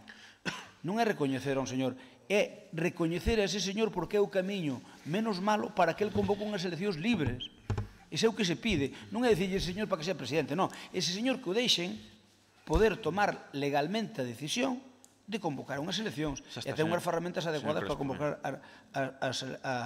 convocar unhas eleccións libres como debe ser. Sobre o BNG, que diga que é un drama, xogar co drama da xente. Oiga, mire, permítame dicirlle que vostedes, se algo son especialistas en xogar con ese sentimento de galeguidade, cando vostedes quereron que a galeguidade era un patrimonio exclusivamente seu. E, por tanto, deso non nos poden dar leccións aos demais. A galeguidade é de todos, pero o Bloque creu que era así. Por tanto, cando hai un tema que ten que ver ca galeguidade, aí está o Bloque. Pero resulta que isto, que hai moitos miles de galegos que están afectados por eso, o Bloque ponse de perfil, ou máis que de perfil, ponse incluso en frente. Ala vostede. Casi 4 minutos do tempo. E logo, por último, a concelleira da PAC dicirlle que considera que esta moción é ridícula. Home, nós estamos aquí e pertenecemos á formación política. Vostede tamén. Eu entendo que vostede considera esta moción ridícula porque os seus líderes a nivel nacional, aunque xa sei que a Marea ten outras concomitancias, e os seus líderes, pois vendo os tuits que poñen, que é como se goberna agora a golpe de tuit, pois obviamente non están moito pola labor e podrían tirar polas orellas. Por lo tanto, a moción, lexos de ser ridícula, eu considero adecuada en este momento, porque este momento é un momento álxido, porque dense conta vostedes de que onte aínda unha das grandes potencias mundiais, como é Rusia, dixo Putin que podía haber un gran baño de sangre. Se ali se cumple fatalmente a predición de Putin, asegurolle que ali vai haber moitos galegos e moitos galinenses implicados. E iso sí me preocupa. Por lo tanto, a moción non é extemporánea, é ahora o momento de traela, e lexo de ser ridícula é a súa afirmación e a formación a que vostede pertence cando nega a evidencia. Moitas gracias. Gracias. Alguna intervención máis? Entendo de xeopolítica avanzada. Non. Non digo por ti. Non, que tampouco... O debate no pleno. É que o señor Crespo, claro, ahora tratando de justificar esta moción de traela aquí, pois empeza a falar de liberdade, democracia e tal, sabendo que realmente este non é o tema, é de baño de sangue, de guerra civil. Señor Crespo, eu creo que vostedes tamén están facendo un gran exercicio de cinismo, traendo esta moción. Vostedes eran os de Ocupa na Moncloa nunha moción de censura perfectamente legal. Vale, son vostedes, vale? E ollo cos precedentes que sentan para outras cuestións que están en xogo no Estado español, vale? Porque están sentando vostedes un precedente un pouco curioso con isto das recoñecemento exprés das autoprogramacións. Eu entendo que España e as institucións españolas creo que deben estar traballando coa Unión Europea e no que diga a Unión Europea dun xeito consensuado. Porque non somos ninguén cando vostede mesmo di que un está a favor está Estados Unidos en contra Rusia. Eso non ten, evidentemente, teremos que estar no paraguas da Unión Europea. Non vin que o señor Feijóo dixera esta boca é miña, vale? Entendo que con prudencia, pois está mellor así, esperando que o Estado e a Unión Europea tomen as súas decisións, o que si entendo que o primeiro é garantir unhas eleccións libres, que, por certo, Juan Guaidó tampouco as garante en ningún prazo. Por lo tanto, non hai ningunha garantía deso. Non sei se vostede retiraría esta moción dentro dun mes ou dous, se se recoñece a Juan Guaidó e logo non fai eleccións libres. Diría vostede que está equivocado, porque moito do que nos tememos é que sí que sea unha manobra por parte de algúns estados para facerse con determinados poderes e determinadas cousas de Venezuela. E as eleccións libres as gaña o candidato máis votado. Por certo, que en moitos casos foi Chávez en votacións perfectamente regladas e legitimadas a nivel internacional. Unha máis? Sí, a ver. Decía usted que se faláramos con algún, se tiñamos algún familiar, pero es que non ten debate, eu insisto, que o problema desta moción é a demagoxia de ver unha corporación falando de algo que nin ten competencia, nin desde logo ten outro fin que intentar, bueno, pois rentabilizar en termos electorais unha situación de drama para moitísima xente que, insisto, é a que hai que atender. Claro, eu tamén penso que nos teñan que traer ao pleno da Corporación de Lalín unha moción derivada desa a ver quen é máis ultra dentro desa batalla por ocupar a dereita, pois é tamén complicado, non? Que quero dicir? Que ninguén se nos escapa dos que estamos nesta corporación, que esta moción busca unhos réditos electorais dos que, desde logo, nos entendemos, bueno, que como mínimo é bastante censurable, non? Con unha acción de demagoxia importante e apoiando un golpe de Estado, obviamente, bueno, con beneplácito e participación directa de Estados Unidos. Mira, aquí non estamos co voto a favor ou en contra, como querides querer, apoiando a uns nin a outros, senón co que estades un posicionamento electoralista bastante reprobable. E vos digo unha cousa, o argumento ese do menos malo, un argumento que se utilizou en moitísimos países para despois pasar a transición, que nunca pasou, a moitísimos países de África, en moitos países de Latinoamérica, e que despois esa transición amosou as claras que o único que se buscaba, porque era, obviamente, expoliar os recursos que esos países teñen. E de unha cuestión, alguén daqui se cree que se Venezuela non tivera petróleo, iba a ver as implicacións que hai. A ver, deixémonos de demagoxias. Por lo tanto, co Concello de Lalín, insisto, que a súa corporación este debatindo... Mira, a mí se trouxerades unha moción onde se propuxera aquí un plan de axuda aos inmigrantes que o precisen, chapó. Pero falar de apoios nesta moción co Concello de Lalín, a súa corporación, se pronuncia a favor dun golpista, que uns non teñen dereito... Me parece unha auténtica barbaridade. Insisto, dista moitísimo deso que pretendedes engalanalo como unha preocupación ao povo venezolano. Por alusións. Ben, a Nicolás e máis a Paco Vilariño. Mire, vostedes poden decir o que queiran da moción, políticamente. Nos consideramos que é xeitada e consideramos que temos a obriga de poñer o noso grau de area. Claro que moitas mocións son políticas, claro, é normal, é que somos políticos e facemos mocións, unhas que teñen que ver con algo concreto e outras que son máis políticas. Esta é unha moción, obviamente, máis política, porque nós non somos quen de arranxar o problema de Venezuela, xa o sabemos. O Concello de Lalín aí non ten ninguna competencia, xa o sabemos, pero polo menos manifestar a nosa idea, porque eu pídolles que reflexionan e que pensan que hai moitos lalinenses, pero moitos galegos, españois tamén, pero moitos galegos, que creo que os que máis, non sei, bueno, máis creo que son canarios, pero despois de canarios creo que somos o colectivo máis grande os galegos, non estou seguro cal é primeiro, o canario ou o galego. En todo caso, é un colectivo que ten moito que ver connosco e que están pasando moitas calamidades. E o líder, señor González Casares, bastante ten con preocuparse de que non o linche. Bastante ten neste momento. Canto pode durar? Home, pois mire, eu asegurolle que se as hordas chavistas ou de Maduro o collen, non sei se o filitarán como fixeron Arabia Saudí con aquel periodista, máis ou menos. Se cadra fan algo parecido, se entra o mellor, entra nun tinglao e o mellor non sale. Por lo tanto, mire, a ver, ali non hai libertad.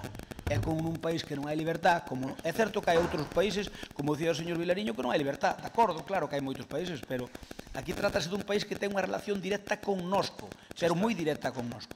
Así que, se non queren facer eso, que se queren votar en contra, xustifíqueno como queiran. Pero a moción, señor Vilariño, non é demagóxica. É unha moción que sale en Lalín porque hai moita xente que ten que ver con Venezuela en Lalín. Non por outra cousa. Se fora noutro país, asegúrolle que polo que pasa en Irán, nós non íbamos pedir nada. Gracias. Por certo, dixo de compromiso, dentro de compromiso, que saiban que cada un pode votar o que lle dé a real gana en este tema tamén, de acordo? Entón, votos a favor da moción. Miguel. Medela ten moita familia ali, lóxicamente. Votos en contra. 2. E abstencións o resto. Home, como chegues a casa, non? Feijóo, que di Feijóo? Porque Feijóo non di nada, eu non sei. Tanto instar a Pedro Sánchez... Seguinte punto. Agora veñen dúas mocións de Juan Cruz García. A primeira delas refírese aos contratos de parques e mantemento de parques e sardines e a empresa Acciona, non? Sí.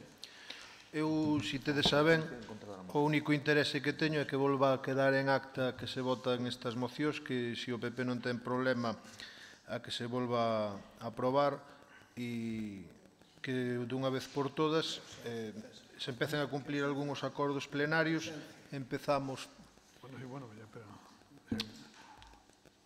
A urxencia? A urxencia. Pois que interésame ter estas mocións aprobadas, que outro día falei co secretario sobre a cuestión e está todo paralizado desde fai un ano e, polo tanto, pareceme que é urxente que quede constancia... Eu dixen que non sabía nada deste tema. Sí, sí. Non se pode... É urxente para poder aportar documentación e para poder dentro dos procesos judiciales. Por lo tanto, eu considero que non hai nada máis urxente que a transparencia e poder aportar os procesos. Votos a favor da urxencia? Urxencia? Eu pediría que se... Perdón. Non, espera. Aquí nadie levanta a mano, estás un pouco... Votamos en contra, joder. Veña, urxencia aprobada, expoña. Non hai nada que debatir, foron mocións que xa foron debatidas no pleno, que a mí me gustaría volver telas aprobadas para que quede constancia na acta e para que quede constancia de que nos están tramitando estas peticións, estes acordos plenarios. Por lo tanto, simplemente para que quede en acta e quede registrado, pido o apoio da corporación para que dunha vez por todas se fagan estes informes. Votos a favor?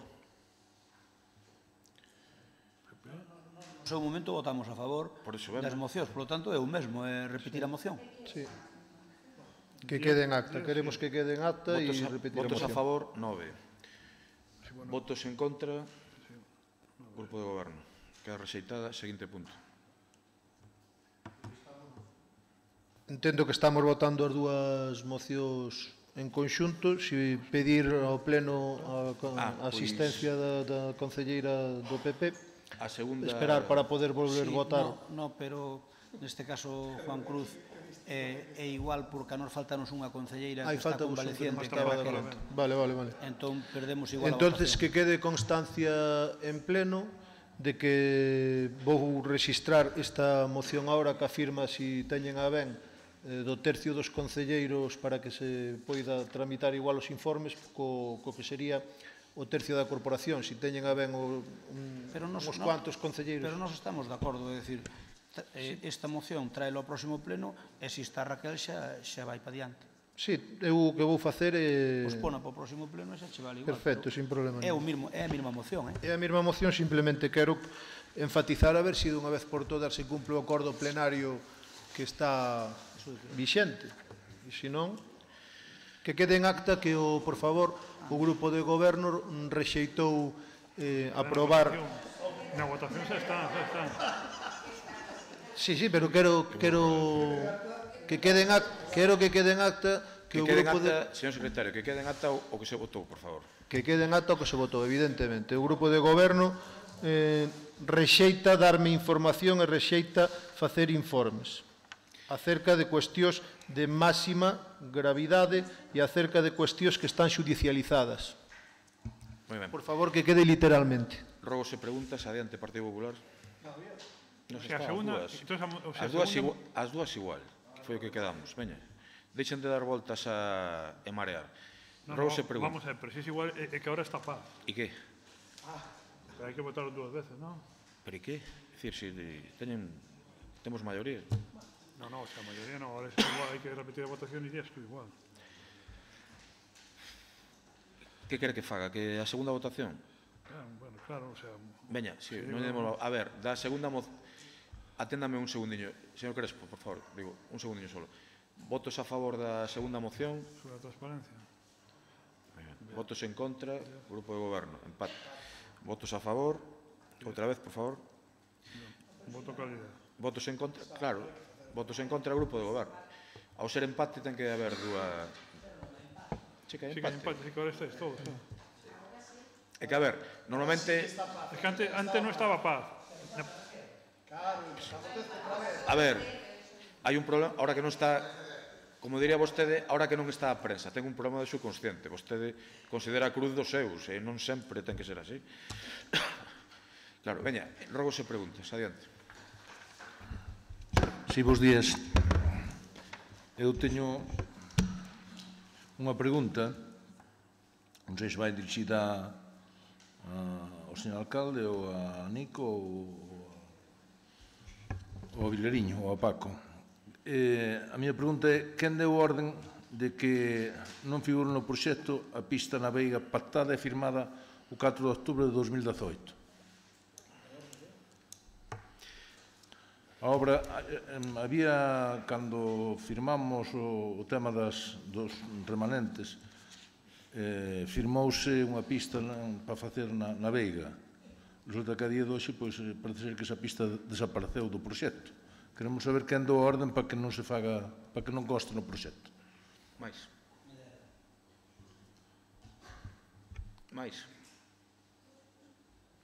Non ten máis. Teñen algunha pregunta máis ou algún rogo, por favor? Adiante. Utilice o micro, xa ten a mal. En relativo ao programa de infravivenda, un programa proposto polo Partido Popular e con un acordo plenario, e entonces queríamos saber que xa rematado o ano 2018 e revisadas as actas da Xunta de Goberno, pois non vimos que se levara a cabo. Entonces queremos preguntar en que fase está de execución este programa, se hai propostas presentadas polos veciños que poidan reunir as condicións ou polos propios traballadores sociais, que son os máximos coñecedores desta situación, ou se pode ser que este estancado nalgún departamento, ou se é síntoma da deixadez por parte do concelleiro ou do desinterés deste goberno en leválo a cabo. Gracias. Alguna cuestión máis? Juan Cruz ten aquí ver esa presentación. Sí, pero non teño acabou o PP. Non dice nada. Ben, voulle facer dous rogos. Un e despois tres preguntas. Os rogos, ou tres rogos, perdón, e dúas preguntas. Os rogos é que, a ver, dense conta vostedes de que o señor Medela votou a favor da moción porque, como dixo o señor alcalde, ten moita familia. Dense conta da diferencia que marca unha cousa ou outra. Como ten moita familia, porque sabe, pola súa familia, votou a favor. Eu rógolles que en temas que vostedes teñan que ver directa ou indirectamente, que teñan a sensibilidade, eu rógolle que teñan sensibilidade co tema venezolano, punto. É un rogo que eu lle fago, que teñan sensibilidade co tema venezolano, que máis alá da demagoxia política que poida haber... Hostia, isto sí que é demagoxia, isto sí que é demagoxia. Ou seja, cos demais Os demais somos uns tiranos contra os venezolanos que están aquí. Perdón, sabes que o debate noutros termos. Non quitas cousas de tercio. Eu que digo é que cando se feixa a votación, o señor alcalde dixo me dela vota a favor porque ten lá moita familia. Foi unha reflexión que fixo ele, non a fixen eu, Entón, digo eu, para que vexa que dentro dun grupo hai distintas opinións dependendo se ter familia ou non. Eu fago o rogo de que teña sensibilidade con Venezuela, que ao marxen do rollo político que cada un vai ao seu, menos eu cando o meu, eu pidolle que teña sensibilidade con ese tema, porque é un tema que considero de lesa humanidade o que está pasando ali. Ten razón, e curiosamente na moción da confesionalidade non importaba que outras persoas tiveran familia dentro de colectivos marginados por este goberno. Siga. Perdón, eso con respecto ao de Medela. Logo, outra cousa que lle rogo é que faga vostede o que estime oportuno, pero eu por rogar non vai quedar que debe tratar por igual os alcaldes de barrio sexan quen sexan, porque dá a sensación de que hai categorías. Entón, digolle, fagolle un rogo ao señor alcalde que trata os alcaldes de barrio por igual, porque moito presumir de que os elixe democráticamente, pero despois os que non lle entran polo rego, puteos. Por exemplo? Pois, por exemplo, a pedaña de Don Ramiro, por exemplo. Por exemplo, o pedaño de Votos. O pedaño, por exemplo, eu entendo que me levo ben co pedaño de Votos. Non, pero non digo que non, pero que sí que se putea. Despois, por exemplo, o pedaño de Moimenta. Pero eu chamolle putear un pedaño. Perdón, cando vostede vai ao pedaño de Moimenta me levo e vostede sabe que me levo ben con el. Non, pero escoíteme, non sabe, é que o problema é que vostede elixe un pedaño e logo vai á parroquia e o pedaño non se entérase pola prensa o día seguinte. Entón, usted para que elixeu o pedaño? O sea, se vostede vai á parroquia a resolver un problema... Vale, refírese, pensé que decía que eu tiña maltrato co pedaño. Eu digo que o respete, simplemente, que o respete. Foi a Don Ramiro e non convocou a pedaña. E pois, ainda por riba doulle caña, polo que me dixeron, Ainda lle dou caña na reunión non foi porque non o invitou vostede. Non fun eu a Don Ramiro, foi Don Ramiro a min, que é diferente. Bueno, o que vostede queira. Eu simplemente pidolle, fagolle ese rogo. E logo fagolle un terceiro rogo que como quedan como mínimo 2 meses de frío, supónse, a ver se o día de pleno pode haber aquí uns escalfadores, inda que sea tipo funcionario, ou cada un traemos o seu da casa, traemos cada un o seu da casa, enchufámoslo aquí, e listo. E logo teño 3 preguntas. Home, eu voulle preguntar esta outra vez, porque nas preguntas que me contestou hoxe, a verdade é que non me sorprendeu, pero si me chama a atención. Eu preguntolle pola póliza de José Manuel Fernández, que naquel estón era de compromiso por la línea e seguiu sendo, se fixera unha xestión, e vostede o que me di é todas as explicacións relativas a esta cuestión foron xa dadas polo concelleiro ao que alude na súa comparecencia en pleno. Bueno, pois repregúntolle, o señor alcalde, pideulle ao señor alcalde José Manuel Fernández que fixera algunha xestión para que adicionaran a xente da póliza de responsabilidade civil, e pídolle, dígame sí ou non, e non me responda con evasivas dicindo que xa quedou claro na súa comparecencia, porque se algo non quedou foi na súa comparecencia claro. E mire se quere vostede, porque está na acta, e comprobará que se algo non quedou precisamente na comparecencia de José Manuel Fernández é nada claro.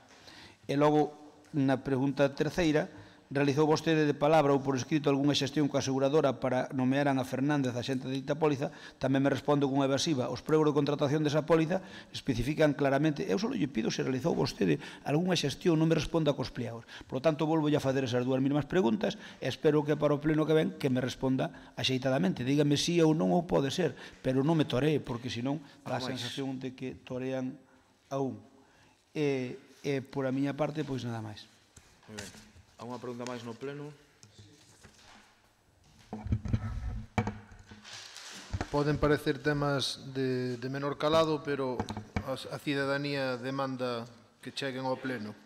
Por que levan a todas as charangas do Concello menos aos ardores? É unha decisión política?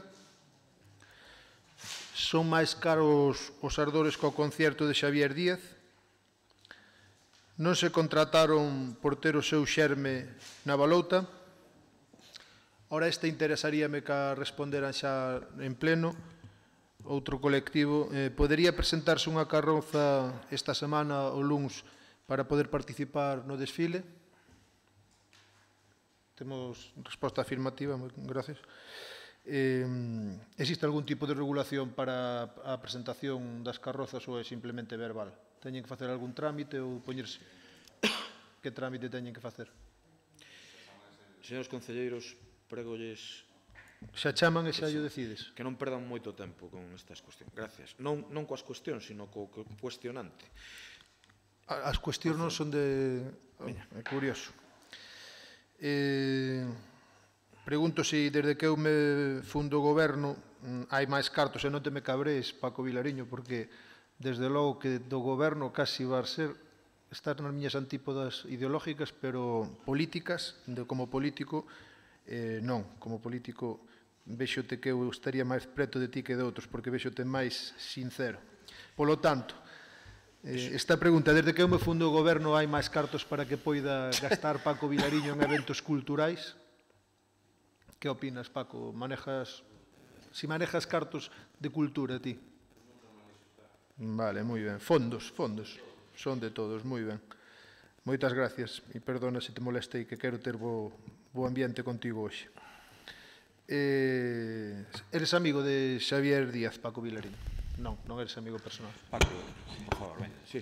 Enténdote perfectamente, pero... Pregunto, esta é a forma de apoiar a cultura local o que son as nosas formacións locais? Porque se exclúe literalmente a estes veciños da actuación. Que razóns políticas hai? Esta pregunta ten bastante importancia.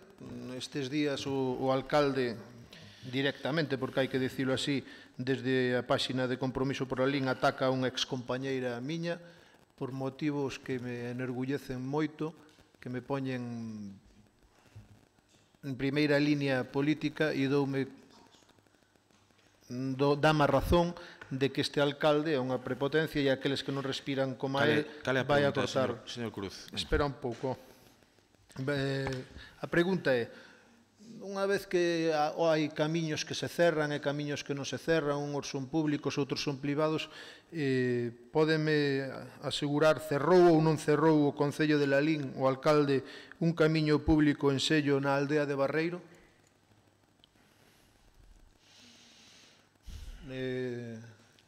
O outro que tiñamos na zona de Gresande, non recordo ben como era, ou un problema que houbera na zona de Prado, non, era de aquí para arriba, sí. Ahora non recordo. Aí había outro camiño cerrado público que o xuiz dixo de onde fora ese.